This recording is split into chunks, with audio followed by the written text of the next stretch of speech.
संविधान का टॉपिक चल रहा था और इससे पहले हम लोग पढ़ चुके थे। आज स्टार्ट करते हैं। सर्वोच्च न्यायालय उसे बोलेंगे उच्चतम न्यायालय, उसे बोलेंगे सुप्रीम कोर्ट।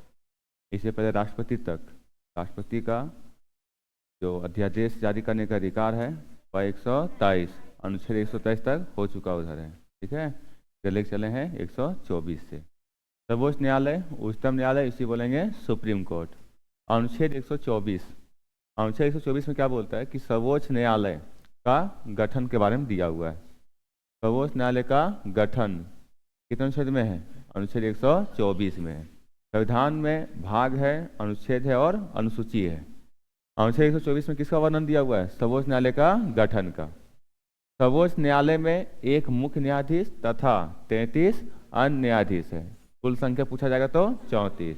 तो सर्वोच्च न्यायालय में मुख्य न्यायाधीश सहित कुल कितने न्यायाधीश? 34। सर्वोच्च न्यायालय के समय, सर्वोच्च न्यायालय के समस्त न्यायाधीशों की नियुक्ति राष्ट्रपति के द्वारा होती है।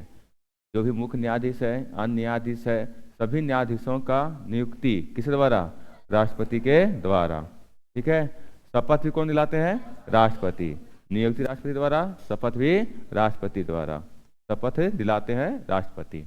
तो सर्वोच्च न्यायालय, उच्चतम न्यायालय, सुप्रीम कोर्ट, इसका सर्वोच्च न्यायालय का गठन के बारे में दिया हुआ अनुच्छेद 124।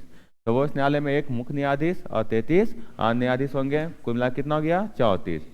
सर्वोच्च न्यायालय के सभी न्यायाधीशों का नियुक्ति राष्ट्रपति द्वारा और शपथ दिलाते हैं राष्ट्रपति।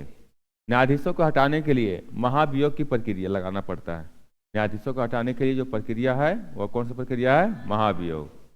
अवकाश ग्रहण की आयु सीमा 65 वर्ष है। अवकाश ग्रहण की आयु सीमा कितना है?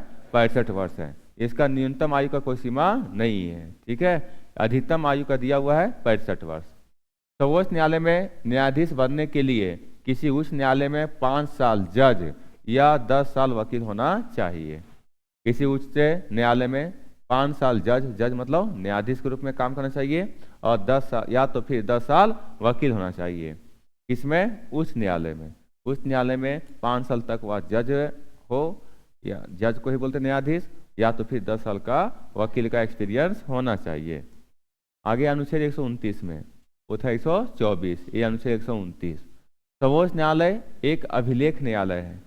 अभिलेख न्यायालय कहने का मतलब है कि सर्वोच्च न्यायालय का जो निर्णय है, जो कहीं पर कभी फैसला सुना चुका है, वो फैसला सुरक्षित रखा जाता है और वो फैसला को देख करके अन्य फैसला को सुनाया जाता है। उसे बोलते हैं अभिलेख न्यायालय। तो सर्वोच्च न्यायालय एक अभिलेख न्यायालय है। ये वर्णन किसमें दिया हुआ है? 129 में। अर्थात सर्वोच्च न्यायालय का निर्णय किसी अन्य मुकदमे भी उदाहरण के रूप में प्रस्तुत किया जाता है ताकि न्याय जल्दी मिल सके। ठीक है, तो सर्वोच्च न्यायालय एक अभिलेख न्यायालय है, अनुच्छेद 129। और सर्वोच्च न्यायालय का गठन होगा 124। अनुच्छेद 137 में किसका वर्णन है? उच्चतम न्यायालय द्वारा निर्णयों या आदेशों का न्यायिक पुनरावलोकन। न्यायिक पुनरावलोकन अर्थात सर्वोच्च न्यायालय अपने ही फैसलों को बदल सकती है, कि अपना फैसला को बदल सकती है अनुच्छेद 137 के अनुसार। तो उच्चतम न्यायालय द्वारा निर्णयों या आदेशों का न्यायिक पुनरावलोकन मतलब अपने ही फैसलों को क्या कर सकती है? समीक्षा कर सकती है, उसमें सुधार कर सकती है, बदल सकती है। तो अनुच्छेद 137 में किसका वर्णन दिया हुआ है? उच्चतम न्यायालय द्वारा निर्णयों या आदेशों का न्यायिक पुनरावलोकन। न्यायिक पुनरावलोकन मतलब उच्चतम न्यायालय द्वारा दिए गए फैसले को खुद वह बदल सकते हैं। उच्चतम आगे अनुच्छेद 143, राष्ट्रपति किसी मुद्दे पर सर्वोच्च न्यायालय से सलाह मांग सकते हैं, लेकिन उस सलाह को मानने के लिए राष्ट्रपति बाध्य नहीं है। इसी कारण सर्वोच्च न्यायालय भी हर मुद्दे पर सलाह देने के लिए बाध्य नहीं है। तो राष्ट्रपति किसी भी मुद्दे पर सर्वोच्च न्यायालय से वह सलाह मांग सकते हैं, लेकिन वो सलाह जो दिया जाएगा वो मानने के लिए बाध्य नहीं है राष्ट्रपति का। ठीक है, और इसी तरह से जब राष्ट्रपति मानने के लिए बाध्य नहीं है तो सर्वोच्च न्यायालय भी हर मुद्दे पर अपना फैसला वह देने के लिए भी बाध्य नहीं है। ठीक है, नोट, सर्वोच्च न्यायालय संविधान का अंतिम व्याख्या करता है। तो संविधान का अंतिम व्याख्या कौन करता है? सर्वोच्च न्यायालय। पूछा गया एग्जाम में, संविधान का अंतिम व्याख्या कौन करता है? सर्वोच्च न्यायालय। तो यहाँ पर सर्वोच्च न्यायालय से रिलेटेड पहला है 124। 124 में क्या चीज है? सर्वोच्च न्यायालय का गठन होगा। ठीक है, 129 में क्या है? सर्वोच्च न्यायालय एक अभिलेख न्यायालय है। सर्वोच्च न्यायालय एक अभिलेख न्यायालय है। अनुच्छेद 137 से क्या बोलता है? उच्चतम न्यायालय द्वारा निर्णयों या आदेशों का न्यायिक पुनरावलोकन। 137 और 143 में राष्ट्रपति सर्वोच्च न्यायालय से सलाह मांग सकते हैं। ठीक है, और संविधान का अंतिम व्याख्या कौन करता है? सर्वोच्च न्यायालय। आगे आते हैं नियंत्रक एवं महालेखा परीक्षक, जिसको बोलते हैं शॉर्ट में केग बोलते हैं। केग, अब केग जैसे ध्यान केग लिखा रहेगा, समझ लेना, नियंत्रक एवं महालेखा परीक्षक। अनुच्छेद 148 नियंत्रक एवं महालेखा परीक्षक का पद, और कहीं कहीं लिखा रहेगा लाइन में सीधा सवाल में कि नियंत्रक एवं महालेखा परीक्षक की नियुक्ति राष्ट्रपति द्वारा की जाती है। कितने अनुच्छेद में है? तो 148। तो नियंत्रक एवं महालेखा परीक्षक की नियुक्ति प्रधानमंत्री के सलाह पर कौन करते हैं? राष्ट्रपति। प्रधानमंत्री नहीं करते हैं, कौन करते हैं? राष्ट्रपति। लेकिन सलाह कौन देते हैं? प्रधानमंत्री। तो नियंत्रक एवं महालेखा परीक्षक की नियुक्ति राष्ट्रपति, प्रधानमंत्री के सलाह पर। ठीक है, केग वही नियंत्रक एवं महालेखा परीक्षक। केग का कार्यकाल 6 वर्ष या 65 वर्ष। आयु जो भी पहले हो, क्या होगा? जो भी पहले हो जाएगा। केग का कार्यकाल 6 वर्ष या 65 वर्ष, आयु जो भी पहले हो जाता है। अगर 6 साल नहीं हुआ, 5 साल हुआ है, लेकिन उसका आयु कितना हो गया है? 65 साल, तो फिर क्या कर जाएंगे? उम्र अभी 60 है, या तो 50 मान लेते हैं। 50 प्लस 6 कितना? 56। तो क्या ये 6 साल तक पूरा कार्यकाल कर लेगा? ठीक है, तो ध्यान देना है 6 वर्ष या 65 वर्ष से आयु पहले जो भी हो। केग अपना त्यागपत्र किसको देता है? राष्ट्रपति। केग का नियुक्ति राष्ट्रपति। केग अपना त्यागपत्र राष्ट्रपति को। केग का कार्यकाल 6 वर्ष या फिर 65 वर्ष, आयु जो भी पहले हो जाए। और नियंत्रक महालेखा परीक्षक की नियुक्ति राष्ट्रपति किसकी सलाह पर? प्रधानमंत्री के सलाह पर। अनुच्छेद 149 में नियंत्रक एवं महालेखा परीक्षक की शक्ति का चर्चा है। नियंत्रक एवं महालेखा परीक्षक की शक्ति का चर्चा किसमें है? अनुच्छेद 149। तो लिखा रहेगा इसमें कि नियंत्रक एवं महालेखा परीक्षक की नियुक्ति राष्ट्रपति द्वारा की जाती है, अनुच्छेद 148। और नियंत्रक महालेखा परीक्षक का शक्ति का चर्चा, अनुच्छेद 149। केग केंद्र या राज्य सरकार द्वारा किसी भी खर्चे की जांच कर सकती है। ये शक्ति है। केग क्या करती है? नियंत्रक महालेखा परीक्षक क्या करती है? वह केंद्र द्वारा किए गए खर्चा या फिर राज्य सरकार द्वारा किए गए खर्चा का वह जांच कर सकता है। कौन करता है? नियंत्रक महालेखा परीक्षक। ठीक है, आगे है भाग 6। वो सब चले थे भाग 5 में। भाग 5 में क्या था? संघ था। और सबसे लंबा भाग वही है। सबसे लंबा भाग कौन सा है? संघ है। ठीक है, आगे देखिए कहां से कहां तक था? 52 से 151। 52 से 151। अब आगे आते हैं राज्य के बारे में। राज्य स्टेट। अब राज्य स्टेट है तो इसमें किसका चर्चा होगा? राज्यपाल का, मुख्यमंत्री का, विधानसभा का, विधान परिषद का। ठीक है, महाधिवक्ता का। महाधिवक्ता कौन होता है? राज्य का सर्वोच्च कानून अधिकारी। तब जब पूछा जाएगा इसमें कि मुख्यमंत्री बारे में, तो खोजिएगा सीधा राज्य में, भाग 6 में जाकर के। भाग 6 में जाकर कहां से कहां तक? 152 से 237 के बीच में। राज्य के लिए बजट होगा। राज्यपाल अध्यादेश जारी करेगा। वो सब कहाँ मिलेगा? भाग 6 में मिलेगा। तो ये सब पकड़ने का एक तरीका है कि अगर राज्य के बारे में पूछा जा रहा है तो भाग 6 में जाएंगे, और भाग 6 में देखेंगे पहले 152 से 237 है, उसके बीच में जो है ऑप्शन में टिक लगाएंगे। ठीक है, तो बहुत सारा ऑप्शन से टिक लगता है, तो ध्यान में देगा तब ना। अब पूछेगा केंद्र के बारे में, संघ के बारे में पूछा जाएगा, तो कहां से कहां तक था? 52 से 151 तक। अब 52 से 151 के बीच में देखेंगे ऑप्शन में कौन कौन से के बारे में दिया हुआ है। वहाँ पूछेगा प्रधानमंत्री के बारे में, वहीं जाएगा। राष्ट्रपति के बारे में, उपराष्ट्रपति के बारे में, सर्वोच्च न्यायालय के बारे में, ये सब वहां पहुंच जाएगा। ठीक है, अनुच्छेद 153। अब पूछा जाएगा उच्च न्यायालय के बारे में, तो उच्च न्यायालय किसमें आएगा? राज्य में आएगा। राज्य में आएगा तो कहां पहुंचेंगे? भाग 6 में पहुंचेंगे। अनुच्छेद 153 राज्यपाल का पद। अनुच्छेद 153 में किसका पद है? राज्यपाल का पद है। राज्यपाल का पद कनाडा के संविधान से लिया गया है। राज्यपाल का पद किस संविधान से? कनाडा के संविधान से लिया गया है। ठीक है, प्रत्येक राज्य के लिए राज्यपाल होगा। प्रत्येक राज्य के लिए राज्यपाल होगा, और प्रत्येक एक राज्य के लिए एक राज्यपाल भी हो सकता है, या एक ही राज्यपाल दो या दो से अधिक राज्यों के लिए भी वह राज्यपाल हो सकता है।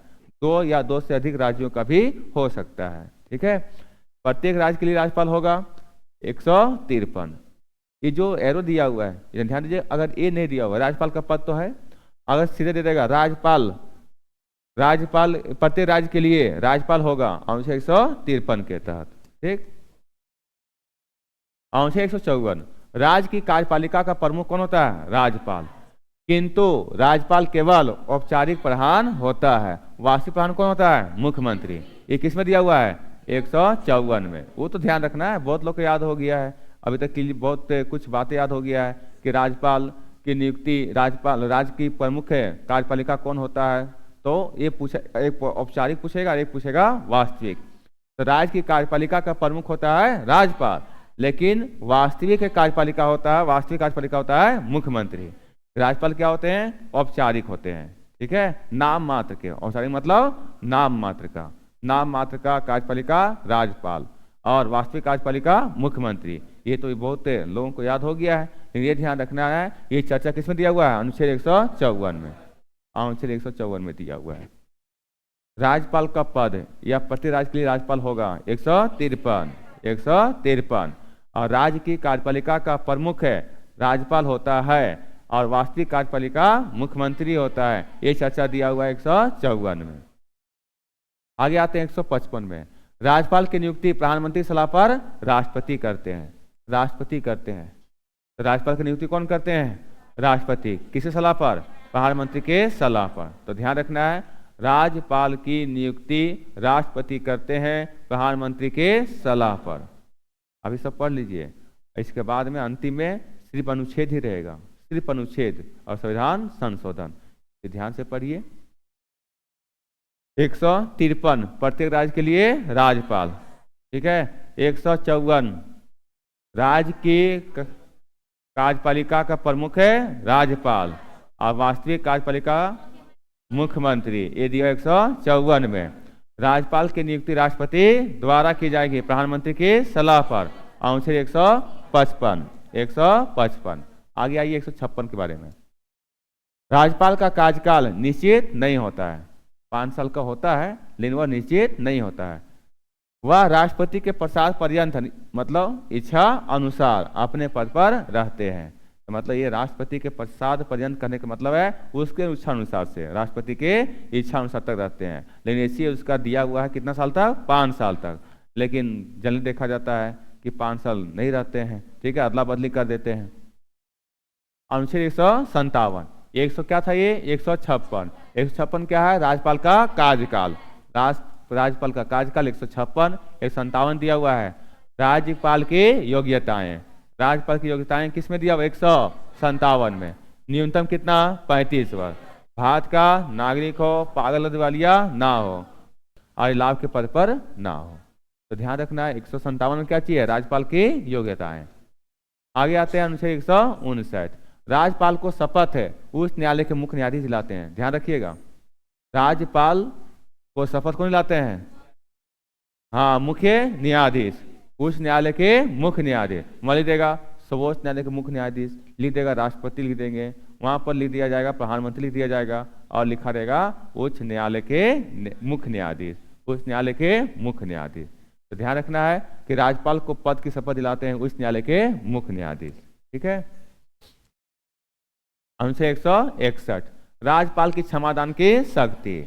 लेकिन राज्यपाल की क्षमादान की शक्ति में ये नहीं दिया हुआ कि फांसी सजा को माफ कर सकते हैं। ठीक है, तो फांसी सजा से भी माफ कर सकते कौन? राष्ट्रपति। तो राज्यपाल की क्षमादान की शक्ति कितना है? 161 में। 161 में।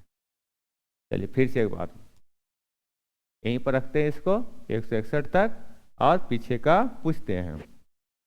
राज्यपाल का पद या प्रत्येक राज्य के लिए एक राज्यपाल होगा।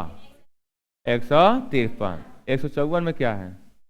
राज्य की कार्यपालिका का प्रमुख है राज्यपाल होता है, लेकिन वास्तविक कार्यपालिका प्रमुख मुख्यमंत्री होता है। 154। 155 बताइए। राज्यपाल का नियुक्ति, राज्यपाल की नियुक्ति कौन करेंगे? राष्ट्रपति। किसी सलाह पर? प्रधानमंत्री के सलाह पर।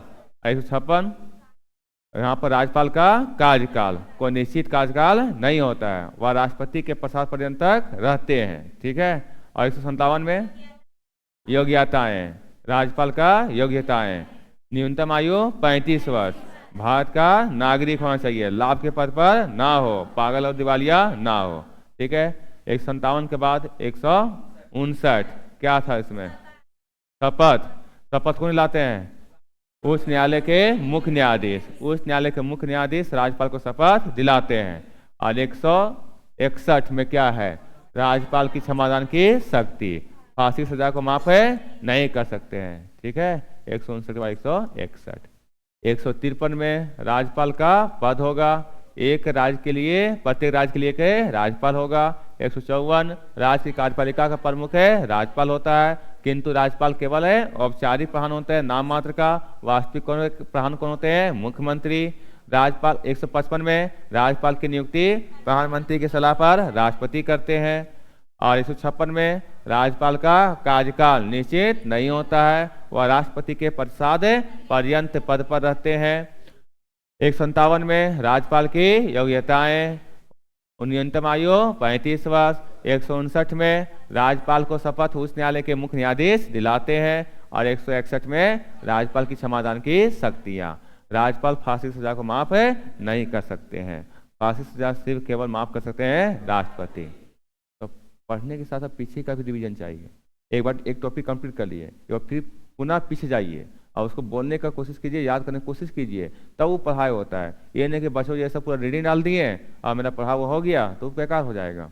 ठीक है। कितना याद रहता है एक बार मनन कीजिएगा, क्या क्या चीज़ पढ़ें, 152 में, 153 में क्या पढ़ें, 54 में क्या पढ़ें, 55 में क्या पढ़ें, ये सब रिमाइंड करना है। ठीक है, हर एक टॉपिक में।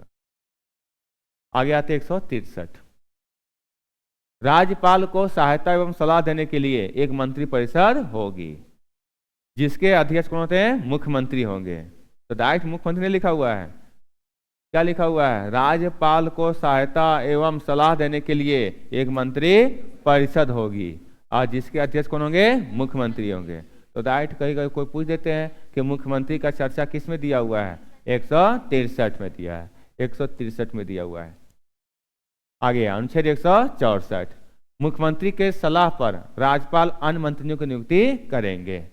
164 में बताया गया है कि मुख्यमंत्री के सलाह पर राज्यपाल अन्य मंत्रियों की नियुक्ति करेंगे। जैसे आप राज्य के बारे में बता रहे हैं तो राज्य में वित्त मंत्री होते हैं, राज्य में भी अलग अलग विभाग के मंत्री होते हैं, शिक्षा मंत्री होंगे, तो जो भी पेयजल व्यवस्था मंत्री हो गए, कृषि मंत्री हो गए, तो वो सब अन्य मंत्रियों का नियुक्ति भी राज्यपाल ही करेंगे, लेकिन किस सलाह पर?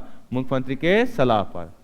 राज्य कार्यपालिका का वास्तविक प्रधान कौन होता है? मुख्यमंत्री होता है। राज्य कार्यपालिका का वास्तविक प्रधान होते हैं मुख्यमंत्री होते हैं। अनुच्छेद 165, महाधिवक्ता का पद। महाधिवक्ता कौन होते हैं? राज्य का कानून सर्वोच्च अधिकारी। राज्य सरकार को कानूनी सहायता देने के लिए महाधिवक्ता होता है। राज्य सरकार को कानूनी सहायता देने के लिए कौन होता है? महाधिवक्ता। महाधिवक्ता होते हैं।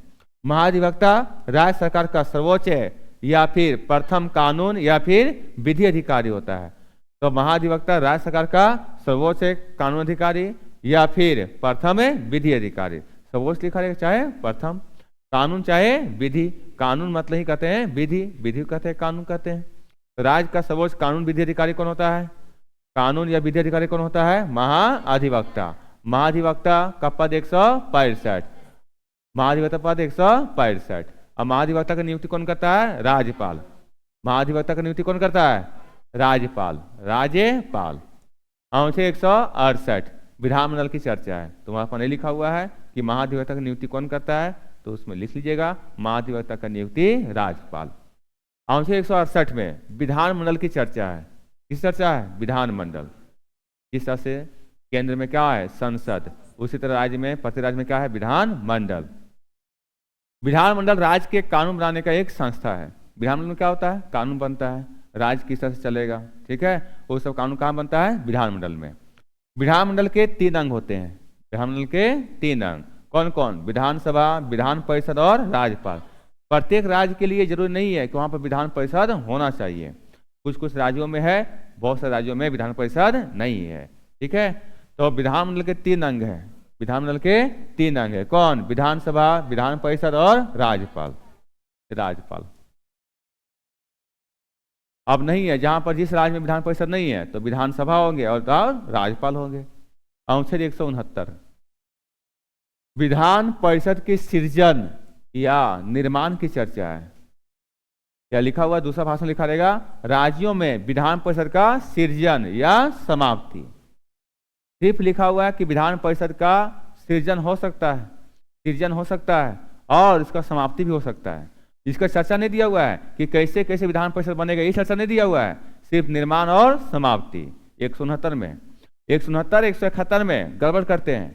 169 में क्या चाहिए? सिर्फ विधान परिषद का बनने का दिया है और समाप्ति का है, कैसे कैसे बनेगा वो नहीं दिया हुआ है। ठीक है, कौन इसका चुनाव करेंगे, क्या है नहीं है, इसकी चर्चा नहीं है। सिर्फ इसमें दिया हुआ है विधान परिषद का सृजन होगा या तो फिर समाप्ति होगा। कोई राय चाहता है कि विधान परिषद समाप्त किया जाए तभी समाप्त हो जाएगा, कोई राय चाहता है कि विधान परिषद बनाया जाए तो विधान परिषद बन सकता है। ये चर्चा सिर्फ किसमें दिया हुआ? 169 में। ठीक है, आगे 170 में क्या दिया हुआ है? विधानसभा की संरचना। विधानसभा की संरचना दिया हुआ है, निर्माण नहीं दिया हुआ। क्या दिया हुआ है? संरचना, कैसे बनेगा। विधानसभा भंग हो सकता है, विधानसभा भंग हो सकता है, इसलिए इसे कहते हैं अस्थायी या इसीलिए इसे बोलते हैं निम्न सदन। तो निम्न सदन या अस्थायी, अस्थायी इसलिए क्योंकि ये भंग हो सकता है। इसके बहुमत दल के नेता को मुख्यमंत्री बनाया जाता है। तो किसके दल का पूछेगा वहां पर, किस सभा के या किस रहेगा सदन, चाहे विधान परिषद चाहे विधान सभा, किसके बहुमत दल के नेता को मुख्यमंत्री बनाया जाता है? तो कौन सा होगा? विधानसभा का, विधान परिषद के नहीं होगा। विधानसभा के नहीं, विधान परिषद के नहीं, विधानसभा के। तो यहाँ पर विधानसभा के बहुमत दल के नेता को मुख्यमंत्री बनाया जाता है, अतः इसे प्रथम सदन कहते हैं। प्रथम सदन जब इसको कहेंगे विधानसभा को, तो द्वितीय सदन किसे कहेंगे? विधान परिषद को। इसमें बहुत लोग गड़बड़ करते हैं कि नहीं प्रथम किसको बोलेंगे, प्रथम तो ये तो अस्थायी रहता है, इसमें गड़बड़ करता है। प्रथम रहेगा जिसमें मुख्यमंत्री बनता है। ठीक है, तो प्रथम सदन विधानसभा और द्वितीय सदन विधान परिषद। इसका जनता, इसका चुनाव जनता प्रत्यक्ष करती है, अतः इसे प्रत्यक्ष सदन कहते हैं। विधानसभा का चुनाव, विधानसभा सदस्यों का चुनाव कौन करता है? जनता करता है, सीधे जनता करती है, इसी से कहते हैं प्रत्यक्ष सदन कहते हैं। क्या बोलते हैं? प्रत्यक्ष सदन बोलते हैं।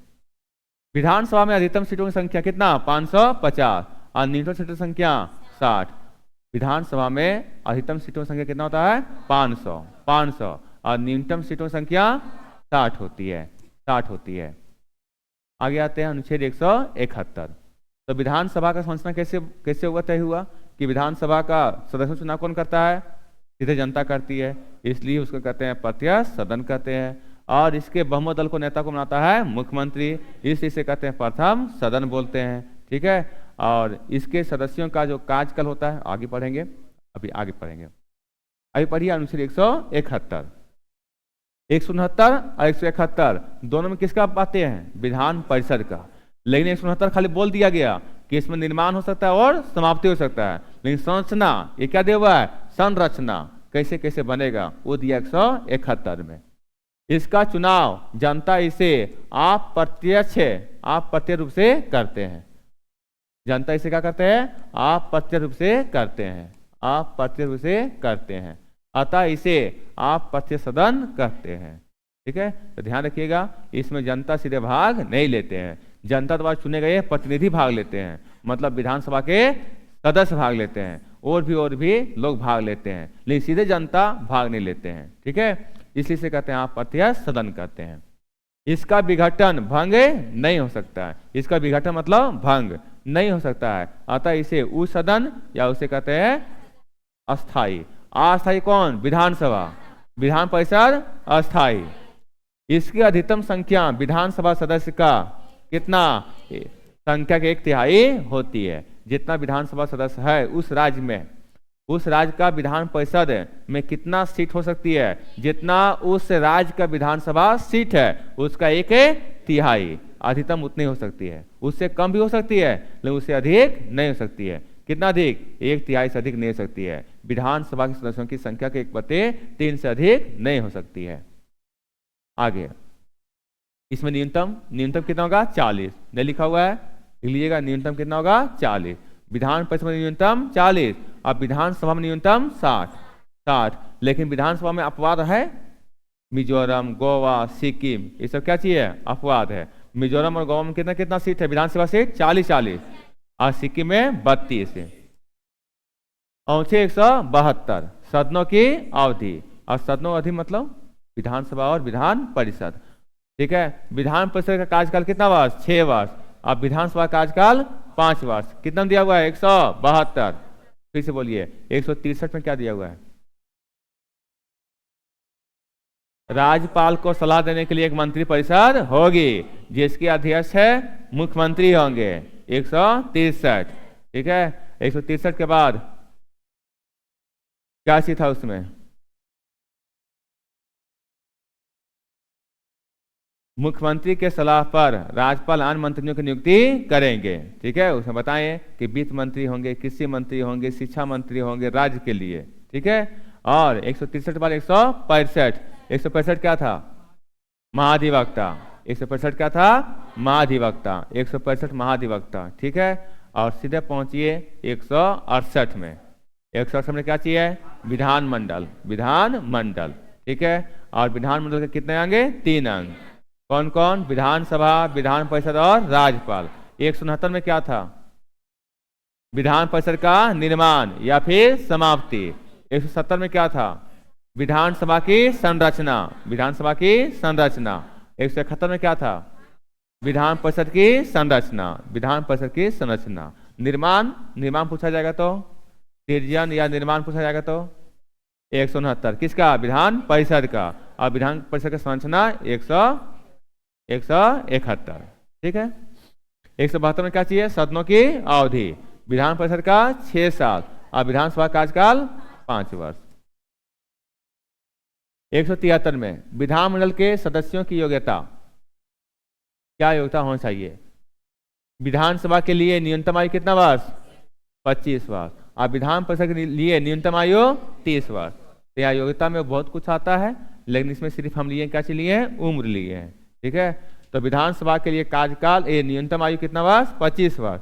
और विधान परिषद के लिए न्यूनतम आयु 30 वर्ष। 30 वर्ष। अब बताइए ज्यादा ज्यादा एज किसका है? विधान परिषद का। इसलिए बोलते हैं इसको बुजुर्गों का सदस्य, ऐसे बोलते हैं युवाओं का सदस्य। ठीक है,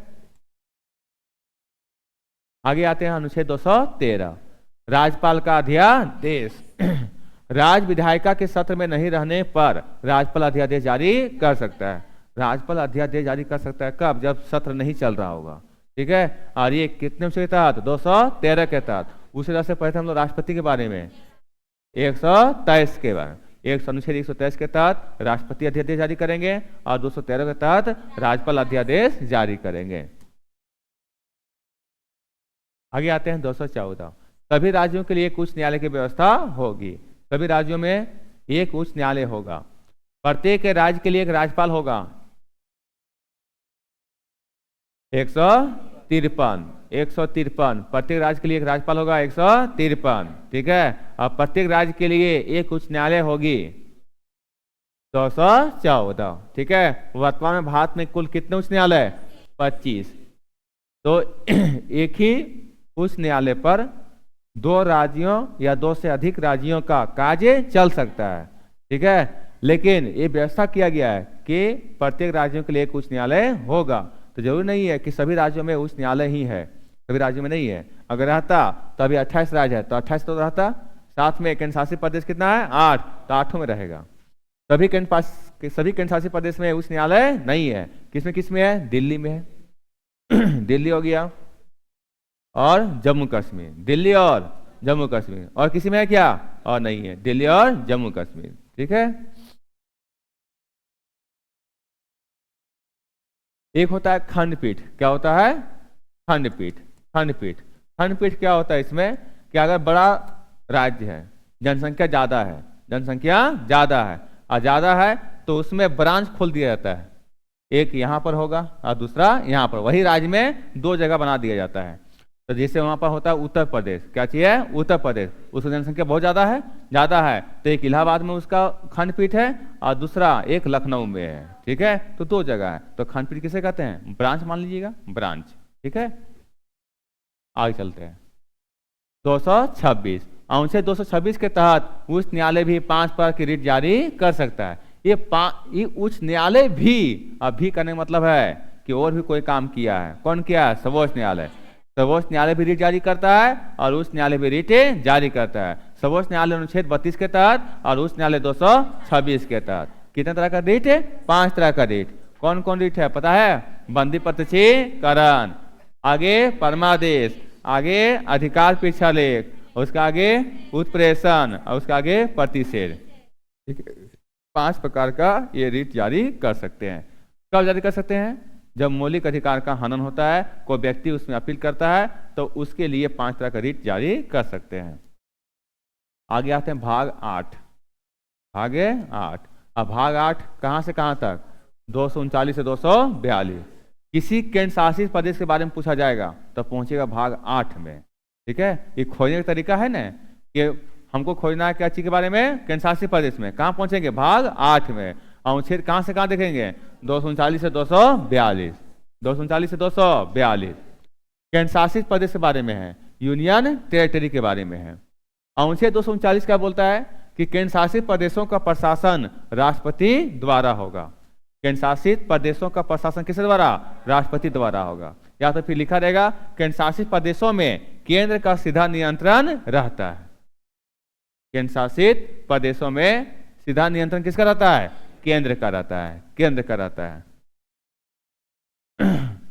अब इसमें थोड़ी ना है कि केंद्र शासित प्रदेशों का प्रशासन राष्ट्रपति द्वारा होगा, उसके द्वारा नियुक्त कोई अधिकारी होंगे, उसके द्वारा नियुक्त अधिकारी होंगे। और जैसे बोलते हैं अलग अलग क्षेत्रों में बोलते हैं प्रशासक बोलते हैं, किसी क्षेत्र में वहां पर आता है उपराज्यपाल का नियुक्ति कर दिया जाता है। तो ध्यान रखिएगा इसमें केंद्र शासित प्रदेशों में केंद्र का सीधा नियंत्रण रहता है। केंद्र शासित प्रदेशों का प्रशासन राष्ट्रपति द्वारा होता है। भारत में कुल कितने केंद्र शासित प्रदेश?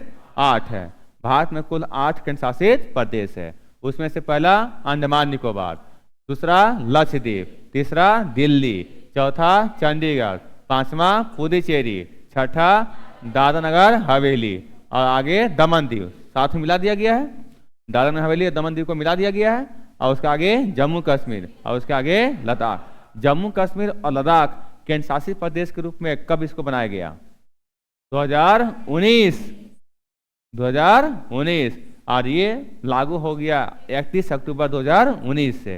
याद कीजिए राज्यसभा द्वारा 5 अगस्त और 6 अगस्त लोकसभा द्वारा, फिर 9 अगस्त राष्ट्रपति द्वारा हस्ताक्षर होने के बाद 31 अक्टूबर 2019 से क्या होता है? लागू होता है। तो 31 अक्टूबर 2019 से को केंद्र शासित प्रदेश के रूप में 2 आते हैं, एक जम्मू कश्मीर, दूसरा लद्दाख। इधर अंडमान निकोबार द्वीप समूह और लक्षद्वीप दोनों को ध्यान रखिएगा। 1956 कब है? 1956। कौन कौन? अंडमान निकोबार और लक्षद्वीप, दो के बारे में पूछता है। तो इस लोग का गठन 1956 में, ठीक है। क्षेत्रफल में बड़ा केंद्र शासित प्रदेश यहाँ पर लद्दाख हो गया है। क्या हो गया है? लद्दाख। ये अंडमान निकोबार था, अब कौन है? लद्दाख। लद्दाख है, पहले था कौन? अंडमान निकोबार। लेकिन जब 2019 में इसका गठन किया गया तो हो गया कौन सा है? लद्दाख हो गया। तो ध्यान रखिएगा लद्दाख, ठीक है। अंडमान निकोबार में नहीं। क्या ध्यान रखिएगा? लद्दाख, ठीक है। सबसे बड़ा केंद्र शासित प्रदेश लद्दाख, अब क्षेत्रफल में बड़ा ही हो गया है। छोटा में कौन है? लक्षद्वीप। लक्षद्वीप 3 ऐसे केंद्र शासित प्रदेश जहां विधानसभा है। उच्च न्यायालय 2 जगह, उच्च न्यायालय 2 जगह, एक दिल्ली में और जम्मू कश्मीर। लेकिन विधान सभा पूछा जाएगा तो 3 जगह, दिल्ली, पुदुचेरी और जम्मू कश्मीर। दिल्ली, पुदुचेरी और जम्मू कश्मीर, ठीक है। अब विधानसभा है तो यहाँ पर क्या रहेंगे? मुख्यमंत्री रहेंगे। क्या रहेंगे? मुख्यमंत्री रहेंगे, मुख्यमंत्री रहेंगे। आगे आते हैं भाग 9।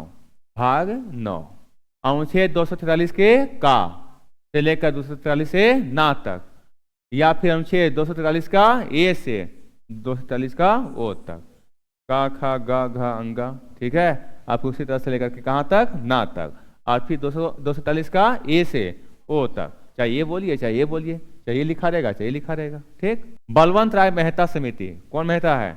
बलवंत राय मेहता समिति के आधार पर त्रिस्तरीय पंचायत बनाया गया है। तो हम लोग का जो पंचायत समिति है और ग्राम पंचायत और जिला परिषद, कितना स्तर हो गया? 3 स्तर। तो बलवंत राय मेहता समिति के आधार पर त्रिस्तरीय पंचायत बनाया गया है। ये वर्णन किसमें है? भाग किसमें है? भाग 9 अनुच्छेद 243 के का से लेकर के ना तक, या तो फिर ए से लेकर के ओ तक। अनुसूची पूछा जाएगा, अनुसूची 11।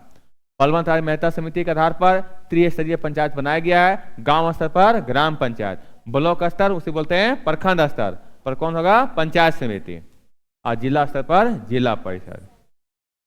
पंचायती राज का शुभारंभ स्वतंत्र भारत में 2 अक्टूबर 1959 को राजस्थान के नागौर जिला में हुआ था। ध्यान रखिएगा, पंचायती राज का शुभारंभ स्वतंत्र भारत में 2 अक्टूबर 1959 प्रधानमंत्री के कार्यकाल में राजस्थान के कौन सा जिला? नागौर जिला, राजस्थान के नागौर जिला।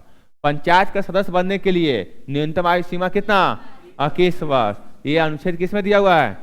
अनुच्छेद का 243 के 4, ठीक है, 243 के 4 में दिया हुआ है, ठीक है। पंचायती राज संस्था के, अच्छा बताया जाएगा कि ABCD में पूछा जाएगा तो 6 है, 6 क्या होगा? F होगा, ठीक है, F हो जाएगा। पंचायती राज संस्था के प्रत्येक स्तर पर, अब प्रत्येक से मतलब ग्राम पंचायत, पंचायत समिति, जिला परिषद, प्रत्येक स्तर पर 1/3 स्थानों पर महिलाओं के लिए आरक्षण की व्यवस्था की गई है। तो इसमें 1/3 आरक्षण आपका पंचायती राज में भी है और नगर पालिका में भी, दोनों में महिलाओं के लिए 1/3 स्थान आरक्षित की गई है। कार्यकाल कितना रहेगा? 5 वर्ष। 73वां संविधान संशोधन अधिनियम 1992 किस संबंधित है? पंचायती राज से संबंधित है, पंचायती राज से संबंधित है। IC के तहत इसको संवैधानिक दर्जा दिया गया है, ठीक है। 73वां संविधान संशोधन किससे? पंचायती राज से। लागू कब होता है? 24 अप्रैल 1993। लागू कब होता है? 24 अप्रैल 1993। और इसी कारण से 24 अप्रैल को मनाते हैं हम लोग पंचायती राज दिवस। पंचायती राज दिवस कब मनाते हैं? 24 अप्रैल। पंचायती राज से संबंधित अनुसूची कौन है? 11। तो बताइए, पंचायती राज अनुसूची 11 भाग 9 अनुच्छेद 243 हो जाएगा। 243 के 4 में क्या है? पंचायत का सदस्य बनने के लिए न्यूनतम 21 वर्ष, ठीक है। पंचायतों के सभी स्तर का चुनाव कौन करती है? राज्य निर्वाचन आयोग। राज्य निर्वाचन आयोग करती है पंचायत का चुनाव, लेकिन राष्ट्रपति चुनाव निर्वाचन आयोग, ठीक है, केंद्रीय निर्वाचन आयोग। अशोक मेहता समिति ने द्विस्तरीय पंचायती राज व्यवस्था की स्थापना की सिफारिश किया था। द्विस्तरीय कौन किया था? अशोक मेहता। और त्रिस्तरीय जो है सो बलवंत राय मेहता समिति। आगे भाग 9 के का, वो क्या था? भाग 9। ये क्या है? भाग 9 के का नगर पालिका, अनुच्छेद 243 के P से 243 के Z तक, और फिर 243 के ZA, देखो Z खत्म हुआ, ये क्या हो गया? Z खत्म हुआ, Z खत्म हुआ, तो Z के बाद क्या होगा? फिर A से, ZA से लेकर ZG तक, ठीक है। 74वां संविधान संशोधन अधिनियम 1992 किस संबंधित है? नगर पालिका से। किस संबंधित है? नगर पालिका से। नगर पालिका भी 3 स्तरीय होता है, नगर पालिका भी त्रिस्तरीय होता है। कौन कौन होता है? नगर पंचायत, नगर परिषद और नगर निगम। नगर पंचायत, नगर परिषद और नगर निगम, ये भी त्रिस्तरीय। ये छोटा रूप, उससे बड़ा रूप, और ये उससे बड़ा रूप। अगली बात क्या चाहिए? नगर निगम, ठीक है। बहुत सारा गांव जो है वह कन्वर्ट हो रहा है नगर में, तो वहां पर क्या होगा? नगर पंचायत। जहां भी कन्वर्ट हो रहा है, ठीक है, वो नगर पंचायत, ठीक है। इससे बड़ा जनसंख्या वाला है नगर परिषद, इससे ज्यादा जनसंख्या वाला है तो नगर निगम। नगर पालिकाओं में महिलाओं के लिए 1/3 भाग स्थान आरक्षित है, चाहे पंचायती राज में चाहे भी नगर पालिका में भी, दोनों में। कार्यकाल दोनों का 5 वर्ष, पंचायती राज का भी 5 वर्ष, इसका भी 5 वर्ष, ठीक है। और अगर स्थान रिक्त हो जाता है, खाली हो जाता है, सदस्य का कार्यकाल, सदस्य किसी कारण से वो खाली करता है, पद खाली हो जाता है, तो 6 महीना के अंदर उसका चुनाव करा लेना होता है। 6 महीना के अंदर चुनाव करा लेना होता है। ठीक है। भाग 12 अनुच्छेद 264 से 300, भाग 12 अनुच्छेद 264 से 300 क्या क्या दिया हुआ है देखिए। इसमें भाग 12 में है, दो चीज ध्यान रखना है। भाग 12 में एक वित्त आयोग, क्या ध्यान रखना है, वित्त आयोग, और दूसरा संपत्ति का अधिकार। दूसरा क्या चीज है, संपत्ति का अधिकार। याद कीजिए 300 के किस में, का में, तो 300 का में है तो क्या इसके अंतर्गत नहीं आ रहा है, तो अनुच्छेद 264 से 264 से 300 भाग किस में, 12 में। तो आप पूछेगा संपत्ति का अधिकार कितने भाग में है, भाग 12 में। ठीक है। वित्त आयोग कितने भाग में है, भाग 12 में। ठीक है। तो उसके बीच में किसका किसका चर्चा है वो एक बार ध्यान से देख लेना है। ठीक है। रफ में लिख लेना है इसमें कि अनुच्छेद 264 से लेकर के 300 तक है, उसमें मेन क्या क्या है, तो मेन है वित्त आयोग और है संपत्ति का अधिकार। अनुच्छेद 280 वित्त आयोग का गठन का प्रावधान। वित्त आयोग का गठन कौन करता है, राष्ट्रपति। कौन करता है, राष्ट्रपति। वित्त आयोग का गठन कौन करता है, राष्ट्रपति। ठीक है। कार्यकाल कितने वर्ष के लिए, 5 वर्ष के लिए। पहला वित्त आयोग का गठन कब हुआ था, 1951। पहला वित्त आयोग का गठन 1951। अभी तक 16 वित्त आयोग का गठन हो चुका है। कितना, 16 हो चुका है। ठीक है। पहला वित्त आयोग का गठन 1951। पहले वित्त आयोग का अध्यक्ष कौन थे, केसी नियोगी। पहले वित्त आयोग का अध्यक्ष कौन थे, केसी नियोगी। कौन थे, केसी नियोगी। 15वें वित्त आयोग का अध्यक्ष कौन है, एन के सिंह।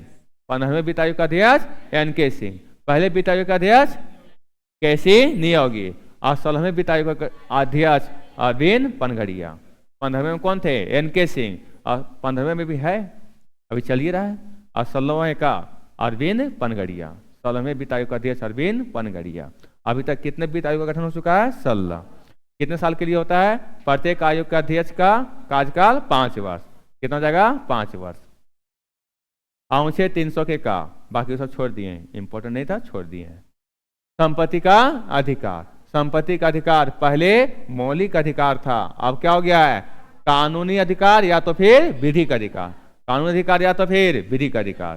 कौन अधिकार, संपत्ति का अधिकार। याद कीजिए अनुच्छेद कितना में था, 31 में, और किस में था, 19 के एफ में। 19 के एफ में वो था मौलिक अधिकार। मौलिक अधिकार कहां से कहां तक, 12 से 35। 12 से 35 क्या उसके बीच में दोनों आता है कि नहीं, दोनों आता है।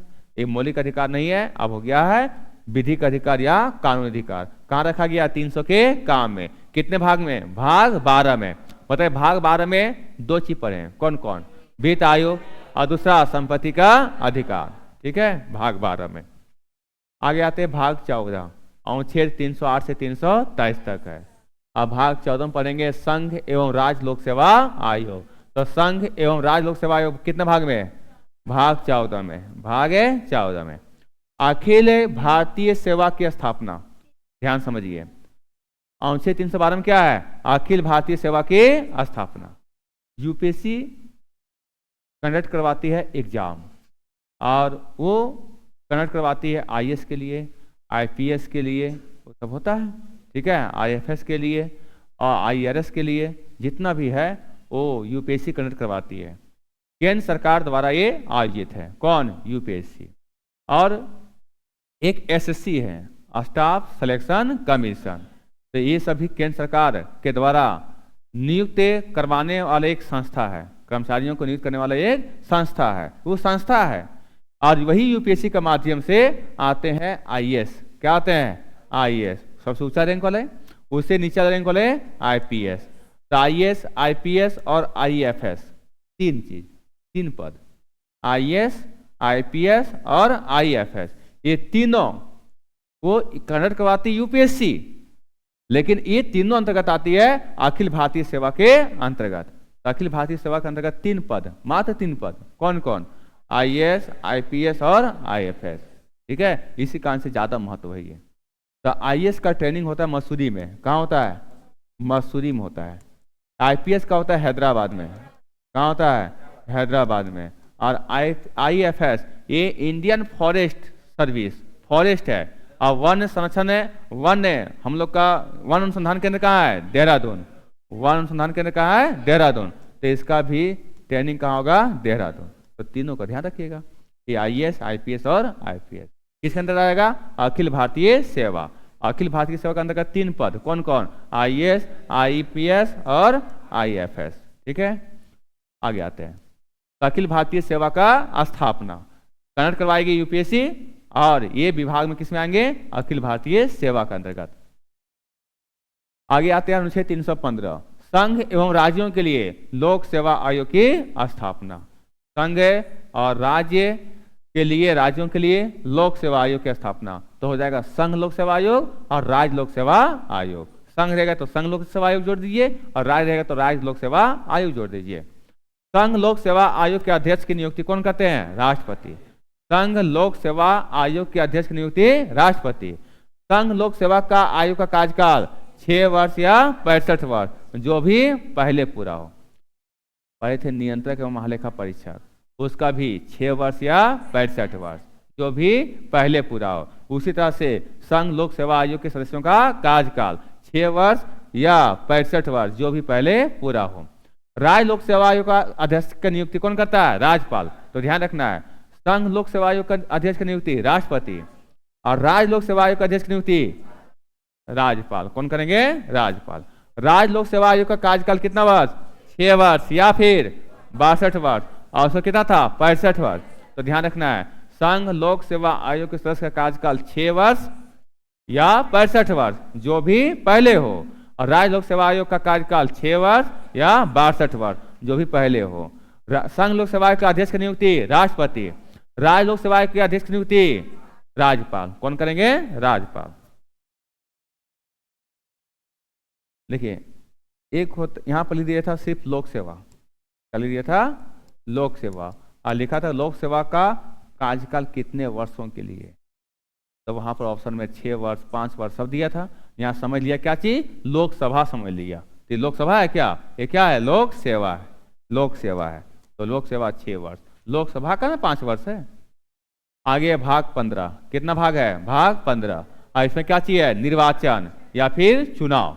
निर्वाचन को वहीं चुनाव बोलेंगे, निर्वाचन को ही बोलेंगे चुनाव। बताइए निर्वाचन का व्यवस्था कितने भाग में? भाग 15 में। आगे 15 अनुच्छेद कहां से कहां? 324 से 329, 324 से 329। 324 क्या है? चुनाव का व्यवस्था लिखा रहेगा, चुनाव का व्यवस्था। तो चुनाव का व्यवस्था किसमें है? अनुच्छेद 324। तो उस में लिखा रहेगा, ई लैंग्वेज के रूप में लिखा रहेगा, चुनावों का पर्यवेक्षण, निर्देशन एवं नियंत्रण संबंधी समस्त शक्तियां चुनाव आयोग में निहित रहेगी। तो चुनाव कराने का जिम्मा किसमें? चुनाव आयोग में। तो उसका पर्यवेक्षण करेंगे, निर्देशन करेंगे, मतलब पहचान पत्र जारी करेंगे। ठीक है, ये सब राष्ट्रीय दल का मान्यता देते हैं। तो ये सब कौन करते हैं? चुनाव आयोग करते हैं। तो इस सब का चर्चा किसमें? अनुच्छेद 324 भाग 15। भारत में निर्वाचन आयोग की स्थापना 25 जनवरी 1950, 25 जनवरी 1950 को होती है। इसी कारण से 25 जनवरी को मनाते हैं हम लोग राष्ट्रीय मतदाता दिवस। राष्ट्रीय मतदाता दिवस कब मनाते हैं? 25 जनवरी, 25 जनवरी इसका स्थापना होती है 25 जनवरी 1950।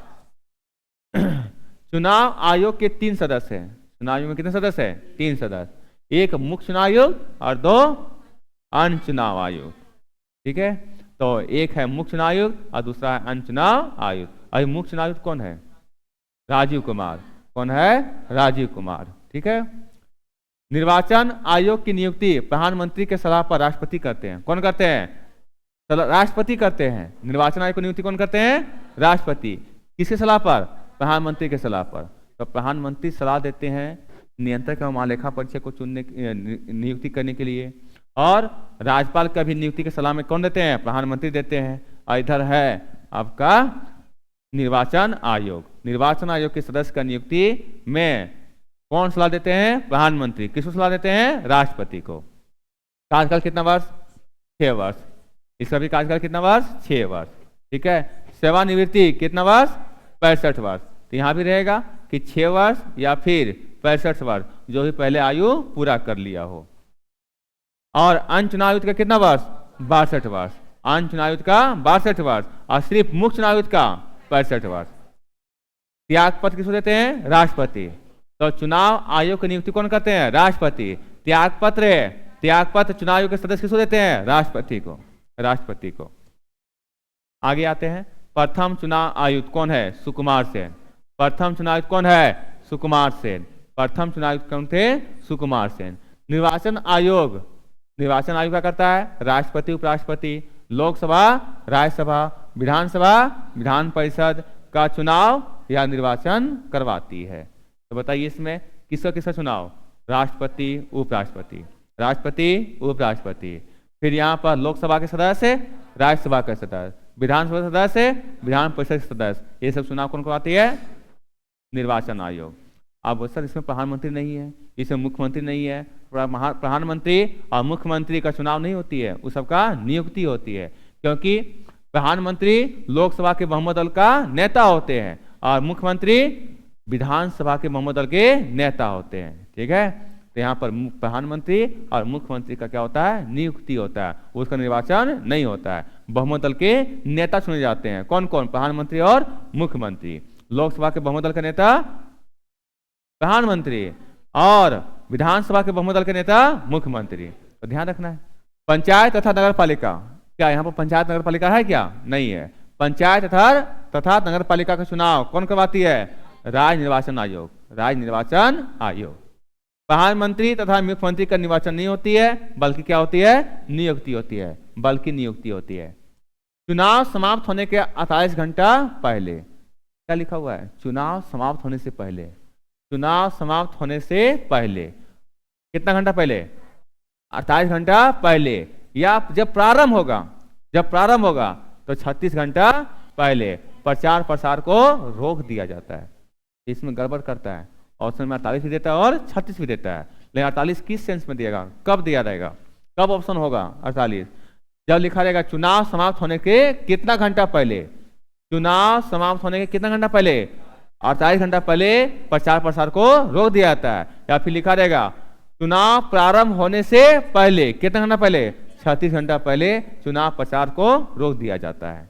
ठीक है, देखिए 48 और 36 कितना घंटा गैप है? 12 घंटा। एक है कि चुनाव समाप्त हो रहा है, चुनाव समाप्त हो रहा है, चुनाव समाप्त हो रहा है मतलब क्या चीज?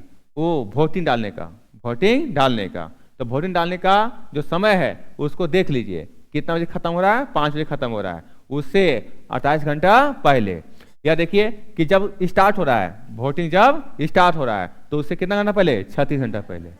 ठीक है, तो ध्यान रखना है, प्रारंभ से 36 घंटा पहले और समाप्त से 28 घंटा पहले चुनाव प्रसार रोक दिया जाता है। अनुच्छेद 326 में क्या बोलता है?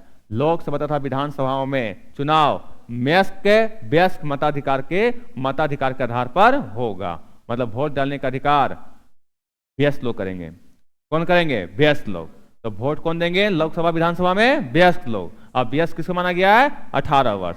18 वर्ष। और ये संविधान संशोधन होता है 61वां संविधान संशोधन। 61वां संविधान संशोधन के तहत 61वां संविधान संशोधन के तहत वोट डालने का अधिकार व्यस्क जो माना जाएगा कितने वर्ष को? 18 वर्ष को। और ये नियम लाया गया 1989 में। पहले था वोट डालने का अधिकार 21 वर्ष, उसको कर दिया गया 18 वर्ष। कब किया गया? 1989 में। केमा संविधान संशोधन? 61वां संविधान संशोधन। तो लोकसभा तथा विधानसभाओं में चुनाव व्यस्क के मताधिकार के आधार पर होगा अनुच्छेद 326 के तहत। अनुच्छेद 326 के तहत आगे आते हैं। राष्ट्रीय पार्टी की संख्या कितना है? 6। राष्ट्रीय पार्टी बोलिए चाहे राष्ट्रीय दल बोलिए, अभी वर्तमान में कितना है? 6 है। ठीक है, 7 था, अब हो गया है 6। भारतीय जनता पार्टी, चुनाव चिन्ह कमल। भारतीय राष्ट्रीय कांग्रेस, चुनाव चिन्ह पंजा। बहुजन समाज पार्टी, चुनाव चिन्ह हाथी। भारतीय कम्युनिस्ट पार्टी, उसे बोलते हैं मार्क्सवादी। हसिया, हथौड़ा और तारा। हसिया, हथौड़ा और तारा। नेशनल पीपुल्स पार्टी पुस्तक, नेशनल पीपुल्स पार्टी पुस्तक। और आम आदमी पार्टी झाड़ू। आम आदमी पार्टी झाड़ू। ठीक है, तो राष्ट्रीय दलों की संख्या कितना हो गया? 6। राष्ट्रीय दलों की संख्या 6। पहला भारतीय जनता पार्टी, दूसरा भारतीय राष्ट्रीय कांग्रेस, तीसरा बहुजन समाज पार्टी, चौथा भारतीय कम्युनिस्ट पार्टी, उसे बोलते हैं मार्क्सवादी का पार्टी, और उसके आगे नेशनल पीपुल्स पार्टी, और उसके आगे आम आदमी पार्टी। इसका चुनाव चिन्ह झाड़ू। इसका गठन 2012। ठीक है, आगे है, आगे बच गया उधर 326 के बाद, 326 के बाद देखिए इधर, अभी जो जो नहीं है वो देखेंगे हम लोग महत्वपूर्ण अनुच्छेद में देखेंगे अगला पार्ट में। क्या क्या देखेंगे, 343 से छूट गया, 343 में क्या चीज है, संघ की राजभाषा, संघ की राजभाषा, संघ की राजभाषा क्या होगी, हिंदी होगी। क्या होगी, हिंदी। और इसकी लिपि देवनागरी, इसकी लिपि क्या होगी, देवनागरी। ठीक है, संघ की राजभाषा। और राजभाषा का चर्चा किस में है, भाग कितना में, भाग 17 में। भाग किस में होगा, 17 में, भाग 17 में होगा, भाग 17, अनुच्छेद कितना, 343। तो बताइए, संघ की राजभाषा हिंदी होगी, उसकी लिपि देवनागरी होगी। ये किसमें अनुच्छेद में, कितना अनुच्छेद में, 343 में, 343 में। ठीक है, देखिए अब उसमें जो कुछ छूटा हुआ है, जो भी कुछ छूटा हुआ है सब इसमें पूरा होगा, भारतीय संविधान के प्रमुख अनुच्छेद में। ठीक है, इसी के नीचे अभी मिलेगा संशोधन, लास्ट में क्या मिलेगा, संशोधन। अभी तक कितना संशोधन हो चुका है, 106। 1 फरवरी 2025 तक 106 संविधान संशोधन हो चुका है। और बजट कल पेश हो चुका है, और ये पेश करने वाली कौन है, निर्मला सीतारमण। तो रिकॉर्ड 8वीं बार, कितने बार, 8वीं बार। इससे पहले अब एग्जाम जो होगा, जैसे फरवरी में होने वाला एग्जाम है, अब फरवरी जो एग्जाम होगा तो क्या ये 8वीं बार पूछेगा, 7वीं बार, 7वीं बार तक। अगला आने वाला एग्जाम में उसमें ऐड कर सकता है कि निर्मला सीतारमण 1 फरवरी 2025 को जो पेश की बजट, कितनी बार, 8वीं बार, 8वीं बार। ठीक है, और अभी तक महिला में इससे पहले सिर्फ इंदिरा गांधी पेश की थी। सबसे ज्यादा बजट पेश करने वाला व्यक्ति का नाम बताइए, मोरारजी देसाई। सबसे ज्यादा बजट पेश करने वाले व्यक्ति का नाम मोरारजी देसाई। कितने बार, 10 बार। अनुच्छेद 1 में संघ का नाम और राज्य क्षेत्र, संघ का नाम और राज्य क्षेत्र कितने में है, अनुच्छेद 1 में। अनुच्छेद 2 में क्या है, नए राज्यों का प्रवेश या स्थापना। इसमें एग्जाम्पल बताए थे, सिक्किम, सिक्किम नए राज्यों का प्रवेश में सिक्किम। अनुच्छेद 3 में नए राज्यों का निर्माण और वर्तमान राज्यों के क्षेत्रों, सीमाओं में नामों में परिवर्तन। कितना में है, 3 में, अनुच्छेद 3 में। अनुच्छेद 14 में क्या है, विधि के समक्ष समता। विधि के समक्ष समता किस देश के संविधान से लिया गया है, ब्रिटेन। अनुच्छेद 15 में क्या है, धर्म, मूलवंश, जाति, लिंग या जन्म स्थान के आधार पर भेदभाव नहीं किया जाएगा, निषेध किया गया है। ठीक है, प्रतिबंध किया गया है। अनुच्छेद 16 में लोक नियोजन के विषय में अवसर की समता। लोक नियोजन के विषय में अवसर समता करने मतलब है नौकरी में सभी के लिए समान होगा, लेकिन अपवाद में ST, SC और OBC। अनुच्छेद 17 में अस्पृश्यता का अंत। अनुच्छेद 18 में उपाधियों का अंत, उपाधियों का अंत। अनुच्छेद 19 में वाक स्वतंत्र आदि विषय कुछ अधिकारों का संरक्षण, बहुत कुछ दे दिया है। 19 के 1 से लेकर के कहाँ तक, 19 के 1 से लेकर के 1900 जी तक, 19 के जी तक उसमें था आपका पहले बोलने की स्वतंत्रता, प्रेस की स्वतंत्रता, दूसरा सभा करने का, तीसरा संघ बनाने का, चौथा आवागमन का, पांचवा रहने का, निवास करने का, और छठा था संपत्ति का अधिकार, उसको हटा दिया गया, और सातवां था जीविका पालन करने की स्वतंत्रता। ठीक है, जीविका पालन करने की स्वतंत्रता। जीविका पालन मतलब कहीं भी आप व्यापार चला सकते हैं। अनुच्छेद 20 में क्या है, अपराधों के लिए दोष सिद्धि के संबंध में संरक्षण। बताइए, इसमें 3 संरक्षण दिया गया है। अपराधों के लिए दोष सिद्धि के संबंध में संरक्षण गवाही के देने के बाद नहीं किया जाएगा। ठीक है, 3 हो गया। और आप लोग बताइए अनुच्छेद 22 में बताइए। ठीक है, 24 घंटा के अंदर उसको दंडाधिकारी के सामने पेश किया जाएगा। ठीक है, दूसरा गिरफ्तारी का कारण बताना पड़ेगा। तीसरा अपने शर्मसार से वकील रखना पड़ेगा। पहला है किसी भी व्यक्ति को एक अपराध के लिए सिर्फ एक बार सजा, अपराध करने के लिए समय जो कानून है उसी के तहत सजा मिलेगी, ना कि पहले और ना ही बाद में बनने वाले कानून के तहत। किसी व्यक्ति को समय के विरोध न्यायालय गवाही देने के लिए बाद नहीं किया जाएगा। अनुच्छेद 20 में था। और अनुच्छेद 22 में हिरासत में लेने का कारण बताना होगा। 24 घंटे के अंदर दंडाधिकारी के सामने पेश किया जाएगा और उसे अपने पसंद के वकील सलाह लेने का अधिकार होगा। अपने पसंद का वकील अनुच्छेद 22 में, और समय के विरोध न्यायालय में वह गवाही देने के लिए बाध्य नहीं किया जाएगा अनुच्छेद 20 में। ठीक है, वो है एक ये दिया हुआ है कुछ दशाओं में गिरफ्तारी और निरोध में संरक्षण, और वो अपराधों के लिए है। ठीक है, यहाँ पर दोनों में ध्यान रखना है, ये अपराधों के लिए 2 सीधी संबंध के संरक्षण। 3 अनुच्छेद 20 में क्या है, किसी व्यक्ति को एक अपराध के लिए सिर्फ एक सजा, अपराध करने के समय जो कानून बना है उसी के तहत उसको सजा मिलेगी, ना कि पहले बाद बनने वाली कानून के तहत। किसी व्यक्ति को समय के विरोध न्यायालय में गवाही देने के लिए बाध्य नहीं किया जाएगा अनुच्छेद 20 में। 22 में है कि हिरासत में लेने का कारण बताना पड़ेगा, 24 घंटे के अंदर दंडाधिकारी के सामने पेश किया जाएगा और अपने पसंद के वकील लेने का अधिकार होगा। ठीक है, बताइए 20 में क्या है, अपराधों के लिए 2 सीधी संबंध के संरक्षण। ठीक, अनुच्छेद 21 में क्या है, प्राण एवं दैहिक स्वतंत्रता, प्राण एवं दैहिक स्वतंत्रता का संरक्षण। इसी में निजता का अधिकार, इसमें क्या चाहिए, निजता का अधिकार, प्राइवेसी, राइट टू प्राइवेसी। प्राण और दैहिक में क्या है, ना आप जान दे सकते हैं ना जान ले सकते हैं। इसी में है आत्महत्या का है, आत्महत्या आप नहीं कर सकते हैं, किसके तहत, अनुच्छेद 21 के तहत। अनुच्छेद 21 के का के तहत क्या है, शिक्षा का अधिकार, और ये जोड़ा गया है 86वां संविधान संशोधन 2002 के तहत। ठीक है, कि 6 से लेकर 14 वर्ष के बच्चों को निःशुल्क शिक्षा दिया जाएगा अनुच्छेद 21 के का के तहत। अनुच्छेद 22 में क्या है, कुछ दशाओं में गिरफ्तारी और निरोध में संरक्षण, और इसी में 3 बताएं। पहला, हिरासत में लेने का कारण बताना होगा। दूसरा क्या है, 24 घंटा के अंदर दंडाधिकारी के सामने पेश किया जाएगा। और तीसरा था, अपने पसंद के वकील को चुनने के लिए अधिकार होगा। ये 3 बातें था।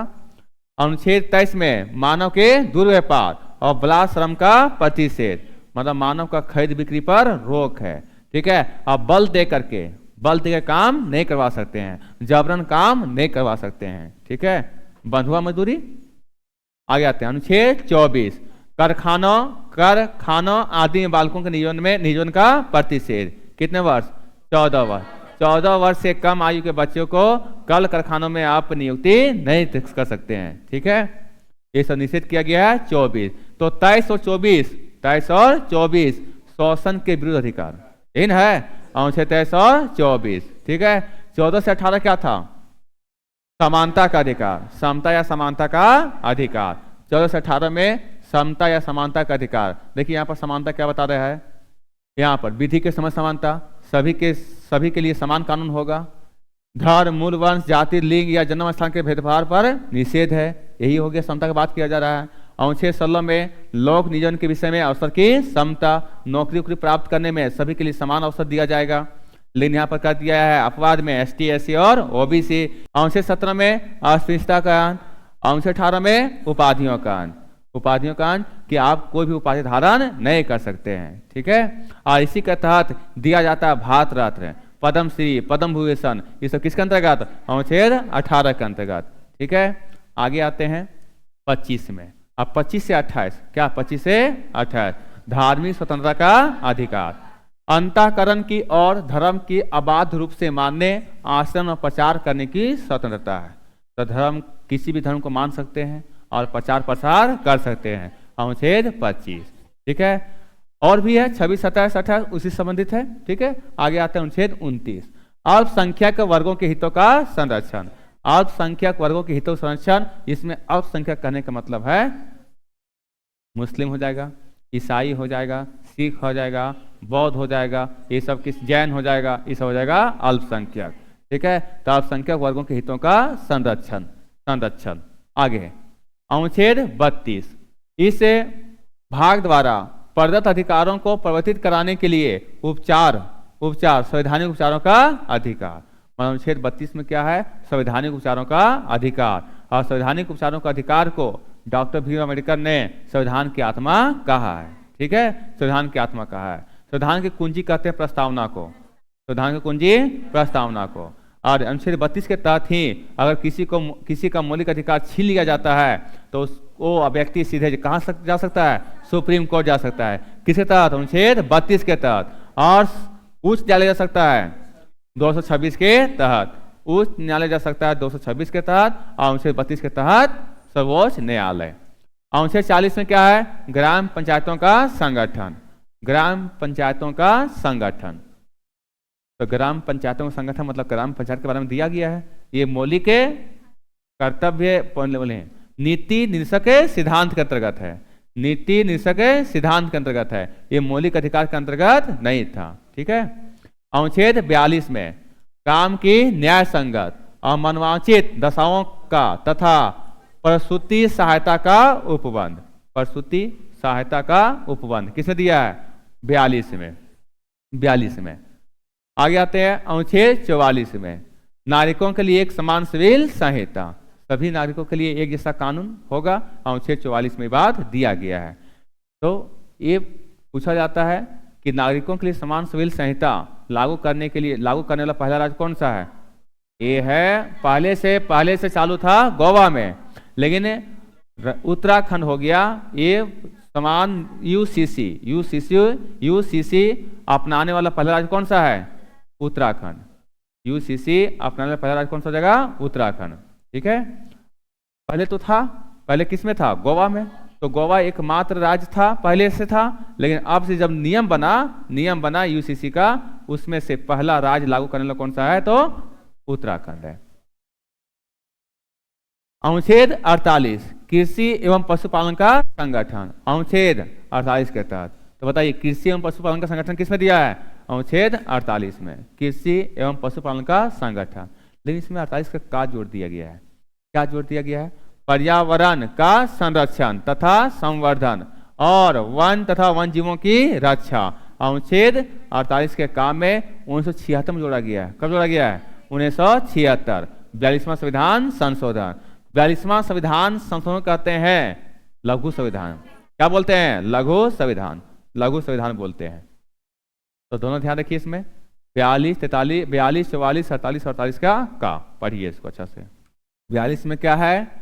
काम की न्याय संगत और मनवांचित दशाओं का तथा प्रसूति सहायता का उपबंध। ठीक है। देखते होंगे जब बच्चा होता है तो हॉस्पिटल में, सरकारी हॉस्पिटल में कुछ पैसा वैसा का सहायता दिया जाता है। ठीक है। सहिया दीदी सब होते हैं, आंगनबाड़ी तरफ से क्या क्या कुछ मिलता है। ठीक है। आगे अनुच्छेद 44 नागरिकों के लिए एक समान सिविल संहिता, सभी नागरिकों के लिए एक जैसा कानून। अनुच्छेद 48 में कृषि एवं पशुपालन का संगठन। अनुच्छेद 48 के काम में पर्यावरण का संरक्षण तथा संवर्धन और वन तथा वन जीवों की रक्षा 48 के काम है। अनुच्छेद 50 में क्या है? कार्यपालिका से न्यायपालिका का पृथक्करण, मतलब दोनों का स्वतंत्रता, न्यायपालिका अलग और कार्यपालिका अलग। ठीक है। अंतर्राष्ट्रीय शांति और सुरक्षा की अभिवृद्धि। अनुच्छेद 51 में क्या है? अंतर्राष्ट्रीय शांति और सुरक्षा की अभिवृद्धि। अनुच्छेद 51 के काम में क्या है? मूल कर्तव्य। क्या चाहिए जी? मूल कर्तव्य।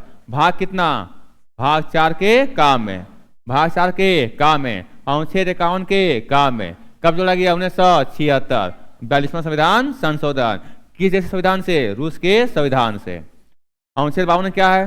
भारत का एक राष्ट्रपति होगा। अनुच्छेद 52 भारत का राष्ट्रपति होगा। ठीक है। अनुच्छेद 54 राष्ट्रपति का निर्वाचन, राष्ट्रपति का निर्वाचन। कौन कौन भाग लेंगे? राष्ट्रपति निर्वाचन में कौन कौन भाग लेंगे? लोकसभा, राज्यसभा और विधानसभा के निर्वाचित सदस्य। साथ में केंद्र शासित प्रदेश कर लेंगे। कहाँ? कौन सा केंद्र शासित प्रदेश? जहां पर विधानसभा है। क्या इसमें विधान परिषद के सदस्य भाग लेते हैं? नहीं लेते हैं। क्या यहाँ पर राज्यसभा के मनोनीत सदस्य भाग लेते हैं? नहीं लेते हैं। निर्वाचित सदस्य, राज्यसभा के निर्वाचित सदस्य, लोकसभा के निर्वाचित सदस्य, विधानसभा के निर्वाचित सदस्य, विधान परिषद के सदस्य भाग नहीं लेते हैं। अनुच्छेद 55 में राष्ट्रपति के निर्वाचन की रीति, राष्ट्रपति निर्वाचन की रीति। ठीक है। रीति मतलब क्या हो गया? उसका तरीका, उसका तरीका। ठीक है। वह एकल संक्रमणीय से होगा, अनुपाती प्रणाली होगा। ठीक है। ये सब किस में दिया हुआ है? अनुच्छेद 55 में। अनुच्छेद 56 में राष्ट्रपति का पदावधि कितना साल तक? 5 साल तक। तो यही दिया हुआ पदावधि अनुच्छेद 56 में। तो अनुच्छेद 56 में क्या चाहिए? कार्यकाल। क्या दिया हुआ है? कार्यकाल। पदावधि लिखा रहेगा। पदावधि मतलब पद अवधि। ठीक है। वो धारण करने का अवधि कितने साल तक? 5 साल तक। उसी बोलते हैं कार्यकाल बोलते हैं। अनुच्छेद 60 में क्या बोलते हैं? राष्ट्रपति द्वारा शपथ या प्रतिज्ञान। तो राष्ट्रपति का शपथ कौन दिलाता है? सर्वोच्च न्यायालय के मुख्य न्यायाधीश, सर्वोच्च न्यायालय के मुख्य न्यायाधीश। अनुच्छेद 60 में 61 में क्या है? राष्ट्रपति पर महाभियोग। ठीक है। 63 में क्या है? भारत का उपराष्ट्रपति। 66 में क्या है? उपराष्ट्रपति का निर्वाचन, उपराष्ट्रपति का निर्वाचन। 69 में क्या है? उपराष्ट्रपति द्वारा शपथ या प्रतिज्ञान। उपराष्ट्रपति को शपथ कौन दिलाते हैं? राष्ट्रपति दिलाते हैं। ठीक है। और अपना त्याग पत्र किसको देता है? राष्ट्रपति को देता है। तो उपराष्ट्रपति का पद कितना में? 63 में। ठीक है। 72 में क्षमादान की और कुछ मामलों में दंडादेश के विलंबन, परिहार व लघुकरण की राष्ट्रपति की शक्ति, और क्षमादान की शक्ति राष्ट्रपति को कितना के तहत? 72 के तहत। 74 में क्या है? प्रधानमंत्री रहेगा क्या? नहीं रहेगा। इसमें प्रधानमंत्री के बारे में आता है बात, नहीं आता है। राष्ट्रपति को सहायता और सलाह देने के लिए मंत्रिपरिषद होगी और जिसके अध्यक्ष कौन होंगे? प्रधानमंत्री होंगे। अनुच्छेद 76 में भारत का महानुवादी, भारत का महानुवादी की नियुक्ति राष्ट्रपति द्वारा की जाएगी। अनुच्छेद 77 में भारत सरकार की समस्त कार्यवाही राष्ट्रपति के नाम से की जाएगी। तो भारत सरकार की समस्त कार्यवाही किस नाम से? राष्ट्रपति के नाम से की जाएगी। ध्यान रखिएगा कि कोई भी विधेयक बनता है तो जब तक राष्ट्रपति द्वारा हस्ताक्षर नहीं होता है तब तो वह विधेयक पूर्ण नहीं होता है, लागू नहीं हो सकता है। उसी तरह से राज्य में बनने वाला विधेयक किसके हस्ताक्षर के बाद कानून बनती है? राज्यपाल के हस्ताक्षर होने के बाद। और केंद्र में बनने वाले विधेयक किसके हस्ताक्षर होने के बाद वह कानून बन जाती है? राष्ट्रपति के हस्ताक्षर होने के बाद। तो ध्यान रखना है। अनुच्छेद 80 में क्या है? राज्यसभा की संरचना, और 81 में लोकसभा की संरचना। 108 में क्या है? कुछ दशाओं में दोनों सदनों की संयुक्त बैठक। संयुक्त बैठक अब तक कितने बार बुलाया गया है? 3 बार। याद है? कब कब? 61, 78, 2002। ठीक है, याद है? 61 में क्या था? दहेज के लिए। ठीक है, दहेज प्रतिषेध। और 1978 में बैंकिंग सुधार, और 2002 में आतंकवाद के बारे में। अनुच्छेद 109 में धन विधेयक के संबंध में विशेष प्रक्रिया। याद है कि धन विधेयक का निर्णय कि धन विधेयक है क्या नहीं है, या कौन कौन? लोकसभा का अध्यक्ष। और धन विधेयक कहाँ पेश किया जाएगा? लोकसभा में। राज्यसभा में जाएगा तो कितने दिन तक वह रख सकता है? 14 दिन तक। 14 दिन से अधिक वह रख नहीं सकता है। ठीक है, ये सब प्रक्रिया दिया हुआ है किसमें? 109 में। धन विधेयक की परिभाषा 110, कौन धन विधेयक है या नहीं है? धन विधेयक का परिभाषा, कौन धन विधेयक है या नहीं, ये पहचान करने का ये परिभाषा दिया हुआ किसमें? 110 में। 112 में क्या है? वार्षिक वित्तीय विवरण, बजट, वार्षिक वित्तीय विवरण। और वार्षिक वित्तीय विवरण राष्ट्रपति पेश करेंगे, लेकिन राष्ट्रपति वह खुद पेश नहीं करेंगे, अपने द्वारा नियुक्त मंत्री, चाहे वह वित्त मंत्री चाहे कोई और मंत्री से करवाएंगे। अनुच्छेद 112 के तहत अब प्रत्येक वर्ष, 5 साल में नहीं, प्रत्येक वर्ष जैसे भी पेश की, 1 फरवरी को निर्मला सीतारमण वित्त मंत्री रूप में पेश की है कि नहीं? वित्त मंत्री है तो वित्त मंत्री ही पेश की करती है। अनुच्छेद 123 के तहत संसद के बीच शांति काल में अध्यादेश प्रख्याप्ति करने का राष्ट्रपति की शक्ति। कुल मिलाकर के राष्ट्रपति को अध्यादेश जारी करने का शक्ति। तो बताइए, राष्ट्रपति अध्यादेश जारी कर सकते हैं 123 के तहत। अनुच्छेद 124 में क्या है? उच्चतम न्यायालय की स्थापना और गठन। ये पढ़े हैं, आज का क्लास स्टार्ट हुआ नहीं इसे? उच्चतम न्यायालय की स्थापना और गठन, अनुच्छेद 124। ठीक है। 143 में क्या है? पहले बताइए। 129 में क्या था? 129 सर्वोच्च न्यायालय के अभिलेख न्यायालय है। यह अनुच्छेद कितने में था? 129 में। ठीक है। 143 में उच्चतम न्यायालय से परामर्श करने के राष्ट्रपति की शक्ति। उच्चतम न्यायालय से वह परामर्श ले सकता है, लेकिन मानने के लिए बाध्य नहीं है। ठीक है। अनुच्छेद 147 में क्या था? भारत का नियंत्रक महालेखा परीक्षक राष्ट्रपति द्वारा नियुक्त किया जाएगा 147 के तहत। इसका कार्यकाल कितना वर्ष? 6 वर्ष या फिर 65 वर्ष।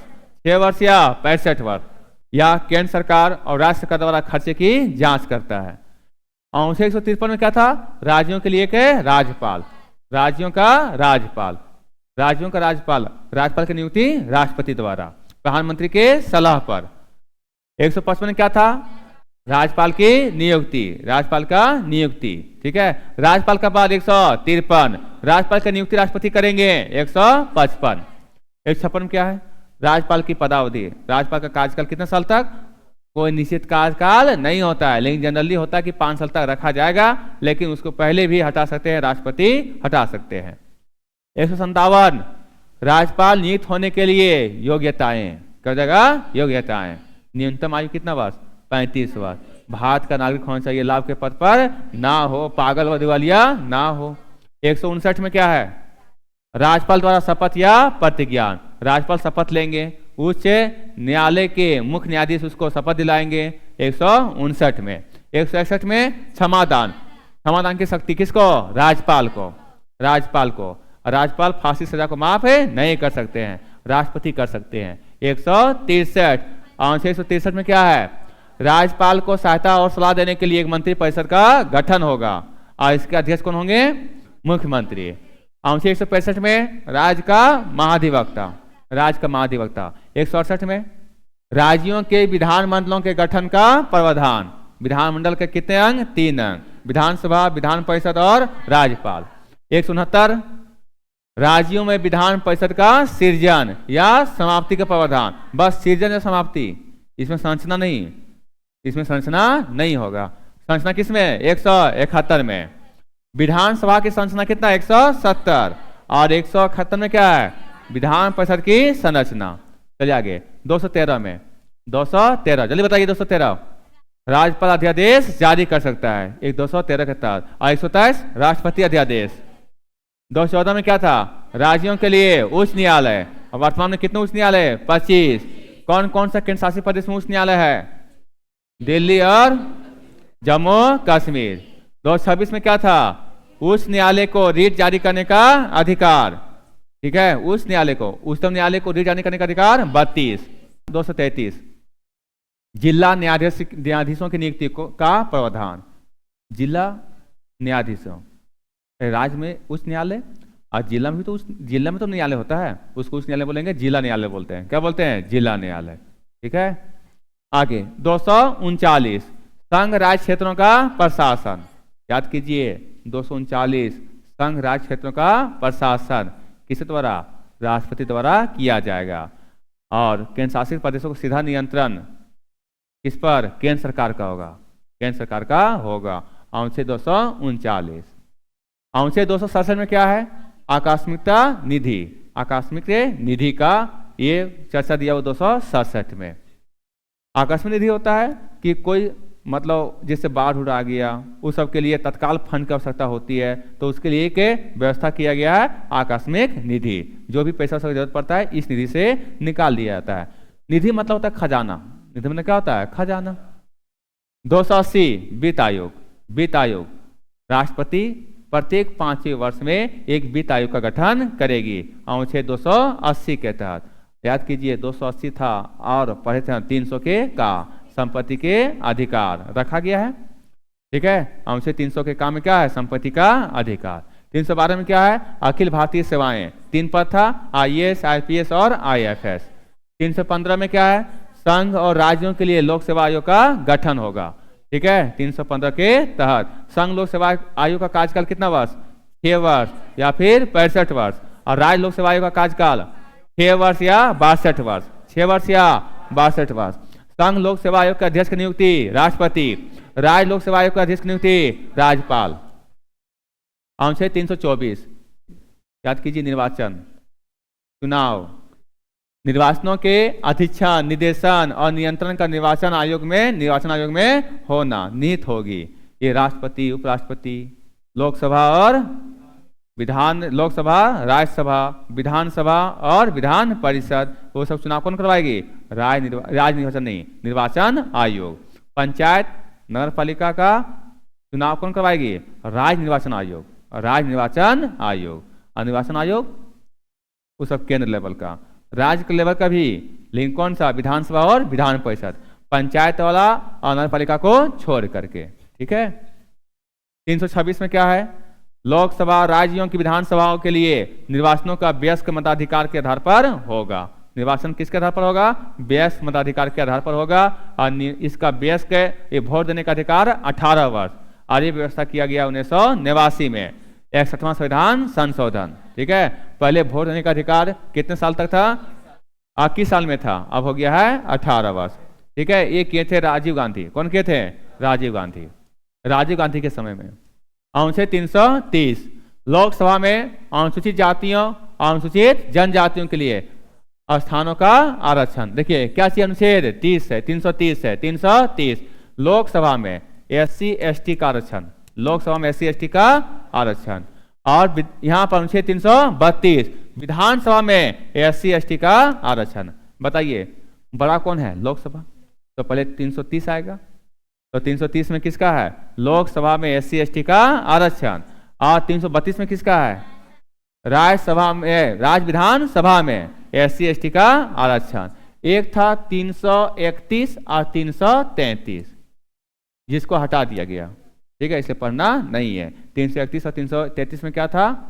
Anglo Indian. क्या था? Anglo Indian. ये लोकसभा में एंग्लो इंडियन 2 लोगों का, और राज्य विधानसभा में एक व्यक्ति का मनोनयन। ठीक है, 331 और 333 हट गया है। 104वां संविधान संशोधन 2019-2020 में लागू होता है। ठीक है, तो बताइए लोकसभा में SC ST का आरक्षण 330 और 332 में किसका है? राज्य विधानसभा में SC ST का आरक्षण। 333 क्या था? एंग्लो इंडियन, जो पद को समाप्त कर दिया गया। 338 में क्या है? राष्ट्रीय अनुसूचित जाति आयोग का गठन। 338 SC का है। आगे 338 के काम में राष्ट्रीय अनुसूचित जनजाति आयोग का गठन, और 338 के खाम में पिछड़े वर्गों के लिए राष्ट्रीय आयोग का गठन। तो 338 के का, 338 के खा, पहले SC, उसके बाद ST, उसके बाद OBC। ठीक है, 343 में क्या है? संघ की राजभाषा क्या होगी? हिंदी। और इसमें लिपि क्या होगी? देवनागरी। हिंदी की लिपि देवनागरी होगी 343 के तहत। ठीक है, और इसमें ध्यान देना है कि राजभाषा भाग 17 में है, और कितना भाषाओं का मान्यता है? 22 भाषा। 22 भाषा का उल्लेख है। जिसमें संविधान बना था उसमें 14 भाषा था, बाद में 8 भाषा को शामिल किया गया है। 21वां संविधान संशोधन 21वां था, 71वां था, और 92 था। ठीक है, 352 क्या है? आपात की उद्घोषणा। राष्ट्रपति 3 प्रकार के आपातकाल लागू कर सकता है। 3 प्रकार का आपातकालीन शक्तियां हैं। राष्ट्रपति को 3 आपातकालीन शक्तियां हैं। एक था राष्ट्रीय आपात, दूसरे था राष्ट्रीय शासन, और तीसरा वित्तीय आपात। ठीक है, और ये आपातकालीन की व्यवस्था किस देश के संविधान से लिया गया है? जर्मनी। कहां से लिया गया है? जर्मनी के संविधान से लिया गया है। तो आपात की उद्घोषणा 352 में। अब पहली बार आपात की उद्घोषणा राष्ट्रपति द्वारा कब की गई थी? 1962 में, भारत चीन युद्ध के समय। अभी तक कितने बार आपात की उद्घोषणा हो चुकी है? 3 बार। कितने बार? 3 बार। 1962, 1971 था, 1971, और फिर 1975, 1962, 71 और 75, 3 बार। ठीक है, 356 राज्यों में संवैधानिक तंत्र के विफल हो जाने की दशा में उपबंध किया गया है। राज्यों में जो राष्ट्रपति शासन लगता है वह किसके तहत? 356 के तहत। ठीक है, 360 वित्तीय आपात के बारे में उपबंध। ये जो राज्य में राष्ट्रीय शासन लगाने का सिफारिश राष्ट्रपति से जो करते हैं, कौन करते हैं? राज्यपाल। कौन करते हैं? राज्यपाल करते हैं। ठीक है, इसको बोलते हैं राजकीय आपात बोलते हैं। क्या बोलते हैं इसको? राजकीय आपात। ये राष्ट्रीय आपात है, और क्या है? राजकीय आपात, राजकीय राज्य में। ठीक है, 360 में क्या है? वित्तीय आपात के बारे में उपबंध। अभी तक एक बार भी वित्तीय आपात नहीं लगा है। ठीक है, तो तीनों लगाते हैं। कौन लगाने का अधिकार किसको है? राष्ट्रपति को। अनुच्छेद 368 में क्या है? संविधान का संशोधन करने की संसद की शक्ति। संविधान में संशोधन करने की शक्ति किसको है? संसद को। किसको है? संसद को। और यह प्रक्रिया लिया गया है दक्षिण अफ्रीका। संविधान संशोधन की प्रक्रिया कहां से लिया गया है? दक्षिण अफ्रीका से। 370 जम्मू कश्मीर राज्यों के संबंध में अस्थायी उपबंध। पहले था इसके जम्मू कश्मीर बारे में विशेष से प्रावधान दिया गया था। किसमें दिया हुआ था? 370 में। 370 में। आगे है प्रमुख संवैधानिक संशोधन। उधर से क्या था? अनुच्छेद। अब क्या चीज है? संशोधन। 326 में क्या था बता दीजिए? वयस्क मताधिकार। 312 में क्या था? अखिल भारतीय सेवा। 315 में क्या था? संघ और राज्य लोक सेवा आयोग का गठन, ठीक है। 148 में क्या था, 148, हाँ, CAG, नियंत्रक एवं महालेखा परीक्षक का पद, ठीक है। प्रमुख संवैधानिक संशोधन, पहला संविधान संशोधन कब होता है, 1951, और उसी के तहत नौवीं सूची को जोड़ा गया है। देखिए इसमें भारतीय संविधान में संशोधन की प्रक्रिया को 3 भागों में बांटा गया है। तो संशोधन 3 तरह से होता है, एक होता है साधारण बहुमत द्वारा, दूसरा होता है विशेष बहुमत द्वारा, और आगे होता है विशेष बहुमत तथा आधे राज्यों के बहुमत द्वारा। ये 3 प्रकार का संशोधन होता है, ठीक है। साधारण बहुमत द्वारा, विशेष बहुमत और विशेष बहुमत तथा आधे राज्यों के बहुमत द्वारा। ये होता है 1/3, विशेष बहुमत क्या होता है, 1/3, और इसमें विशेष बहुमत 1/3 प्लस आधे राज्यों के बहुमत द्वारा। इस साधारण बहुमत मतलब जितना सदस्य है उसका 1 अधिक, आधा से 1 अधिक द्वारा पारित हो गया तो साधारण बहुमत हो गया, ठीक है। विशेष बहुमत में 1/3 से पास होगा तब, ठीक है। अनुच्छेद 368 में संविधान में संशोधन की प्रक्रिया का उल्लेख है। संविधान में संशोधन की प्रक्रिया किस में उल्लेख है, अनुच्छेद 368 में, ठीक है। प्रथम संविधान संशोधन वर्ष 1951 में, इसमें 9वीं अनुसूची को जोड़ी गई है। 9वीं अनुसूची कब जोड़ा गया, 1951 में। 7वां संविधान संशोधन वर्ष 1956 में, भाषाई आधार पर राज्यों का पुनर्गठन किया गया। भाषाई आधार पर राज्यों का पुनर्गठन किया गया 1956 में। कितवां संविधान संशोधन, 7वां संविधान संशोधन। 21वां संविधान संशोधन वर्ष 1967 में, इसके तहत सिंधी भाषा को 15वीं भाषा के रूप में शामिल किया गया है। कब, 21वां संविधान संशोधन 1967 में, ठीक है। तो भारत के 8वीं अनुसूची में भाषा का उल्लेख, भाषाओं का बारे में वर्णन कितनी सूची में है, 8वीं सूची में है, ठीक है। और उसमें पहले कितना भाषा था, 14 भाषा, 15वीं भाषा के शामिल किया गया सिंधी भाषा को 1967 में। 21वां संविधान संशोधन, 25वां संविधान संशोधन वर्ष 1974 में, इसके द्वारा सिक्किम को सह राज्य का दर्जा दिया गया। सह राज्य का दर्जा दिया गया सिक्किम को 1974 में। कितवां संविधान संशोधन, 35वां। लेकिन 36वां में क्या है, सिक्किम को पूर्ण राज्य का दर्जा दे दिया गया, और ये वर्ष होता है 1975। तो सिक्किम को पूर्ण राज्य का दर्जा दिया गया 36वां संविधान संशोधन 1975 में। 1974 में सहराज मतलब 1 साल के लिए दिया गया कि अब 1 साल रह कर देखिए कि ठीक है कि नहीं है। उसके बाद 1975 में उसको पूर्ण राज्य का दर्जा दे दिया गया। 42वां संविधान संशोधन वर्ष 1976 में। 42वां संविधान संशोधन कहते हैं लघु संविधान। क्या बोलते हैं, लघु संविधान। 42वां संविधान संशोधन कहते हैं लघु संविधान। वर्ष 1976 में संविधान की प्रस्तावना में समाजवादी, पन-निरपेक्ष और अखंडता नामक शब्द जोड़े गए, ठीक है। प्रस्तावना में अब तक कितने बार संशोधन किया गया है, 1 बार 1976 में, ठीक है। ये 3 शब्द ध्यान रखना है, समाजवादी, पन-निरपेक्ष और राष्ट्र की अखंडता। संविधान में भाग 4 के का व अनुच्छेद 51 के का जोड़ करके 10 मौलिक कर्तव्यों का समावेश किया गया और वर्तमान में मौलिक कर्तव्य संख्या 11। ये जो मौलिक कर्तव्य जोड़ा गया 42वां संविधान संशोधन के तहत 1976 में जोड़ा गया, ठीक है। याद कीजिए, वन एवं वन जीवों की संरक्षण, वन तथा वन जीवों की संरक्षण, वो भी 42वां संविधान संशोधन के तहत 1976 में। तो बहुत चीज इसमें किया गया था, इसलिए उसको लघु संविधान कहते हैं। तो सब चीज नहीं लिया गया, कुछ प्रमुख चीज लिया गया है। आगे आते हैं 44वां संविधान संशोधन। यह वर्ष 1978 में यह संशोधन होता है और इसके तहत क्या होता है, राष्ट्रीय आपातकाल में, राष्ट्रीय आपातकाल का व्यवस्था अनुच्छेद 352, उसमें आंतरिक अशांति के स्थान पर सशस्त्र विद्रोह शब्द लिखा गया।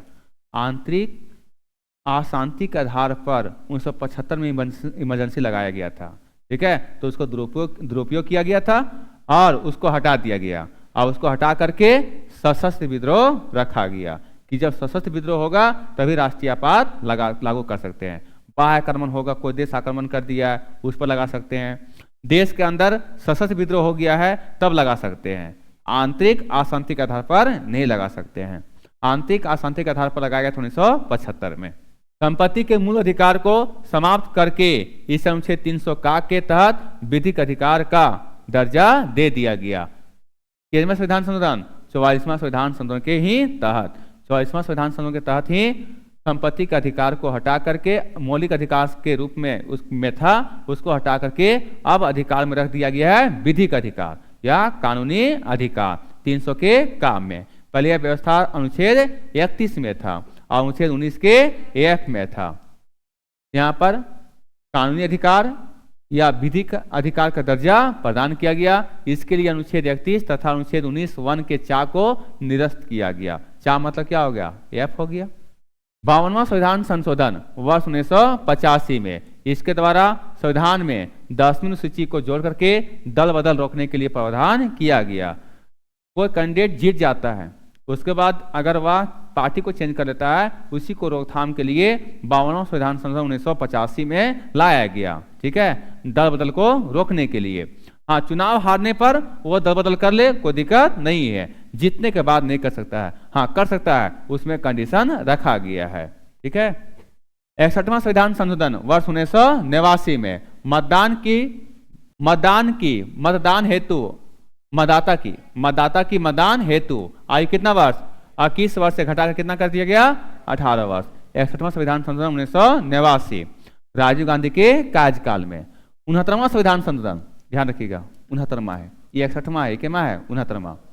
1991 इस संविधान संशोधन द्वारा 2 नए अनुच्छेद 239 के का और 239 के का जोड़े गए, जिनके द्वारा संघ राज्य क्षेत्र दिल्ली को विशेष दर्जा प्रदान किया गया तथा उसका नाम राष्ट्रीय राजधानी क्षेत्र दिल्ली रखा गया। राष्ट्रीय राजधानी क्षेत्र दिल्ली को कब किया गया? 69वां संविधान संशोधन 1991। 69वां संविधान संशोधन 1991 आगे इसमें। और इसके लिए 70 सदस्यीय विधानसभा तथा 7 सदस्यीय मंत्रिपरिषद का उपबंध किया गया। दिल्ली में कितना विधानसभा सीट? 70। जम्मू कश्मीर कितना? 90। जम्मू कश्मीर में 90। यहाँ लिखा हुआ है 70 सदस्यीय विधानसभा तथा 7 सदस्यीय मंत्री परिषद का उपबंध किया गया। मतलब 7 सदस्य करने का मतलब है कि दिल्ली में लोकसभा सीट, दिल्ली में कौन सीट है? लोकसभा सीट कितना रहेगा? 7 रहेगा। कितना रहेगा? 7 रहेगा। ठीक है, 7 रहेगा। विधानसभा कितना? 70 और लोकसभा कितना? 7। वही लिखा हुआ है 7 सदस्यीय मंत्रिपरिषद का उपबंध किया गया है। 71वां संविधान संशोधन वर्ष 1992 में, इसके द्वारा 8वीं सूची में 3 भाषाओं कौन कौन? कोंकणी, मणिपुरी और नेपाली को शामिल किया गया है। 71वां संविधान संशोधन 1992। ठीक है, इसे बोलते मने को बोलते थे, माने को, मणिपुरी, नेपाली और कोंकणी। 73वां संविधान संशोधन जान रहे हैं कौन सा होगा? पंचायती राज। 73वां संविधान संशोधन 1992। 74वां संविधान संशोधन नगर पालिका 1992 और दोनों लागू होता है 1993 में। 86वां संविधान संशोधन 2002, 6 से 14 वर्ष के बच्चों को लिए अनिवार्य निःशुल्क शिक्षा। ठीक है, अनुच्छेद 21 के का में जोड़ा गया, 21 के ए में जोड़ा गया। 92वां संविधान संशोधन वर्ष 2003 में, इसके द्वारा संविधान की 8वीं सूची में 4 नई भाषाओं का उल्लेख, 4 नई भाषाओं को जोड़ा गया। बोडो, डोगरी, मैथिली, संथाली को जोड़ा गया। कौन सा? 92 संविधान संशोधन 2003 में। ठीक है, 2003 में कौन कौन था? बोडो, डोगरी, संथाली, मैथिली। आगे है 100वां संविधान संशोधन वर्ष 2015 में, भारत और बांग्लादेश के बीच जमीन का हस्तांतरण। ठीक है, कुछ भूमि का अदल बदल किया गया है। ठीक है, 100वां संविधान संशोधन 2015। आगे चलते हैं। 101वां संविधान संशोधन क्या है? जीएसटी, वस्तु एवं सेवा कर। कब? ये 2016 में लागू होती है, 2017 में, 1 जुलाई 2017 में। ठीक है, 102वां संविधान संशोधन वर्ष 2018 में राष्ट्रीय पिछड़ा वर्ग आयोग का गठन का प्रावधान है। ठीक है, तो राष्ट्रीय पिछड़ा वर्ग आयोग का गठन का प्रावधान 2018 में 102वां संविधान संशोधन। ठीक है, याद कीजिए अनुच्छेद 338 SC का में ST और खा में OBC, ठीक है, OBC, ये सब आयु का प्रावधान किया गया है। 103वां संविधान संशोधन वर्ष 2019 में आर्थिक वंचना को पिछड़ेपन का आधार मानते हुए 10% आरक्षण की व्यवस्था, ठीक है। तो यहाँ पर आर्थिक वंचना को पिछड़ेपन का आधार मानते हुए 10% आरक्षण की व्यवस्था 103वां संविधान संशोधन 2019 में लाया गया था। 104वां संविधान संशोधन क्या था? वर्ष 2019 में SC व ST के लिए आरक्षण की अवधि को 10 वर्षों के लिए बढ़ा दिया गया, 2030 तक, ठीक है। लोकसभा और विधानसभा में एंग्लो इंडियन के लिए सीटों का आरक्षण को समाप्त कर दिया गया। तो दो बातें किया गया, SC ST को 10 सालों के लिए बढ़ा दिया गया आरक्षण, और फिर एंग्लो इंडियन का पद समाप्त कर दिया गया। ये दो बातें 104वां संविधान संशोधन 2019 में लागू होता है 2020 में। 105वां संविधान संशोधन सामाजिक और शैक्षिक रूप से पिछड़े वर्गों की पहचान करने और सूची बनाने का अधिकार राज्यों और केंद्रशासित प्रदेशों को बहाल करता है। ये पहले सिर्फ केंद्र सरकार को था, पहले किसका था? केंद्र सरकार। तो ये जो पिछड़े वर्गों के जो पहचान करके सूची बनाने का अधिकार था पहले केंद्र सरकार को, अब हो गया राज्य सरकार को भी और केंद्र शासित प्रदेशों को भी, ठीक है। 106वां संविधान संशोधन, इसे नारी शक्ति वंदना अधिनियम के नाम से जाना जाता है, और महिलाओं को लोकसभा में और विधानसभा में 1/3 स्थान आरक्षित करने का प्रावधान करता है, ठीक है। इस अधिनियम को 29 सितंबर 2023 को राष्ट्रपति द्वारा स्वीकृति प्रदान की गई। तो 106वां संविधान संशोधन कब होता है? 2023 में। कब होता है? 2023 में। और इसमें इसको बोलते हैं महिला आरक्षण विधेयक। क्या बोलते हैं?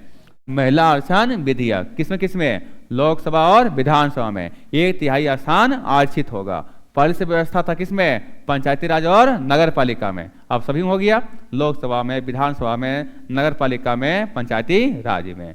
ये होता है 106 में। 106 में होता है लोकसभा और राज्यसभा में, ठीक है, राज्य विधानसभा में महिलाओं के लिए 1/3 स्थान आरक्षित, ठीक है। इस अधिनियम के तहत लोकसभा, राज्य विधानसभा में और दिल्ली विधानसभा में 1/3 सीटें महिलाओं के लिए आरक्षित होगी, ठीक है। तो इस तरह से संविधान संशोधन हुआ। 106 था महिला आरक्षण विधेयक, 105 था पिछड़े वर्ग को क्या सूची तैयार करने का अधिकार राज्यों को भी दे दिया जाता है और केंद्र शासित प्रदेशों का। पहले सुविधा किसका था? केंद्र सरकार का था। 104 में क्या था? SC ST के लिए आरक्षण को बढ़ा दिया गया। कितने सालों के लिए? 10 सालों के लिए। और एंग्लो इंडियन का पद समाप्त कर दिया गया। 103वां क्या था? आर्थिक वंचना के पिछड़ेपन का आधार मान करके 10% का आरक्षण की व्यवस्था। 102 क्या था? OBC आयु का गठन था, ठीक है। 101 क्या था? GST था। 100वां क्या था? भूमि हस्तांतरण भारत और बांग्लादेश। 92 क्या था? 4 भाषा, संथाली, बोडो, डोगरी, मैथिली। अरे वही है, बोडो, डोगरी, मैथिली और संथाली। 92वां संविधान संशोधन। 86वां क्या था? 6 से 14 वर्ष के बच्चों का निःशुल्क शिक्षा। 74वां नगर पालिका। 73वां पंचायती राज। 71वां फिर भाषा। कितना भाषा? 3 भाषा, मनेको, मणिपुरी, नेपाली और कोंकणी। 69वां संविधान संशोधन। राष्ट्रीय राजधानी क्षेत्र दिल्ली। 61वां मतदान की आयु 21 से 18 वर्ष। 52वां दल बदल। 44वां संपत्ति का अधिकार को हटा दिया गया और आंतरिक अशांति के स्थान पर सशस्त्र विद्रोह लिखा गया। इधर 42वां में क्या था? प्रस्तावना में संशोधन, मौलिक कर्तव्य को जोड़ा गया। 36वां में क्या था? सिक्किम को पूर्ण राज्य का दर्जा। और 35वां में सह राज्य का दर्जा सिक्किम को। 21वां में सिंधी भाषा शामिल किया गया। 7वां संविधान संशोधन राज्यों का पुनर्गठन 1956, ठीक है, भाषाई के आधार पर जोड़ा गया था। 1953 में गठित हुआ था और रिपोर्ट प्रकाशित हुआ था 1956 में। और उसके अध्यक्ष कौन थे? राज्य पुनर्गठन आयोग के अध्यक्ष कौन थे? फजल अली। कौन थे? फजल अली। प्रथम संशोधन 1951 और इसमें 9वीं अनुसूची को जोड़ा गया। संविधान संशोधन की प्रक्रिया दक्षिण अफ्रीका से। संविधान में संशोधन करने का अधिकार संसद को, इसको दिया जाता है संसद को। तो इस तरह से ये प्रमुख है अनुच्छेद और संशोधन समाप्त होता है।